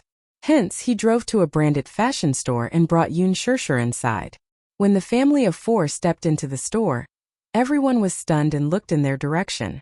Oh my God, the man was handsome, the woman was beautiful, and the 2 little guys were even cuter and more charming than mixed-blood children. They were so bright and beautiful that everyone was envious. However, Muyaja ignored everyone's envious gazes. He chose, tried on, and swiped his card. His actions were as smooth as flowing water. Just like that, within a few minutes, she had a warm coat on her. After Muyaja swiped his card, he looked at her and was satisfied. Then, he held her hand and left the store. Yun Shirshir was dumbfounded. Xiaoyichen commented from the side. Not bad. Daddy has good taste. This coat suits Mommy very well. It looks beautiful and warm on her. Muyaja said coldly. Stop trying to bewitch me. Xiaoyichen was silent. Nobody knew a son better than his father. How did he know that he was trying to bewitch him? Indeed, in fact, he had recently spent most of his private savings on booking a theater and treating people to a movie. He didn't have much money left, so he figured that he could curry favor with his daddy to get some pocket money to spend. You don't have any more pocket money, right? Yu mocked her from the side. It was obvious that Xiaoyichen had also noticed that Yun Shirshir was a little cold, so he was thinking about buying her a coat. He had also taken a fancy to the coat that his father had taken a fancy to. He wanted to rush to pay the bill, but when he touched his wallet, there were only a few hundred notes left. The problem was that the coat was worth 5 figures. His face was full of resentment. He had wanted to perform well in front of his mommy, so in the end he ended up showing off. I've spent all the pocket money Daddy gave me. Ever since Xiaoyichen was 6 years old, he had been given hundreds of thousands of yuan in pocket money every month. Most of it was invested in his management, and the rest was donated to support his mother's movie box office. The remaining few bills made him feel like he was struggling to make ends meet. Muyaja said coldly, I've already given you this month's pocket money. Since you've used it up, you'll have to wait for next month. Xiaoyichen looked depressed.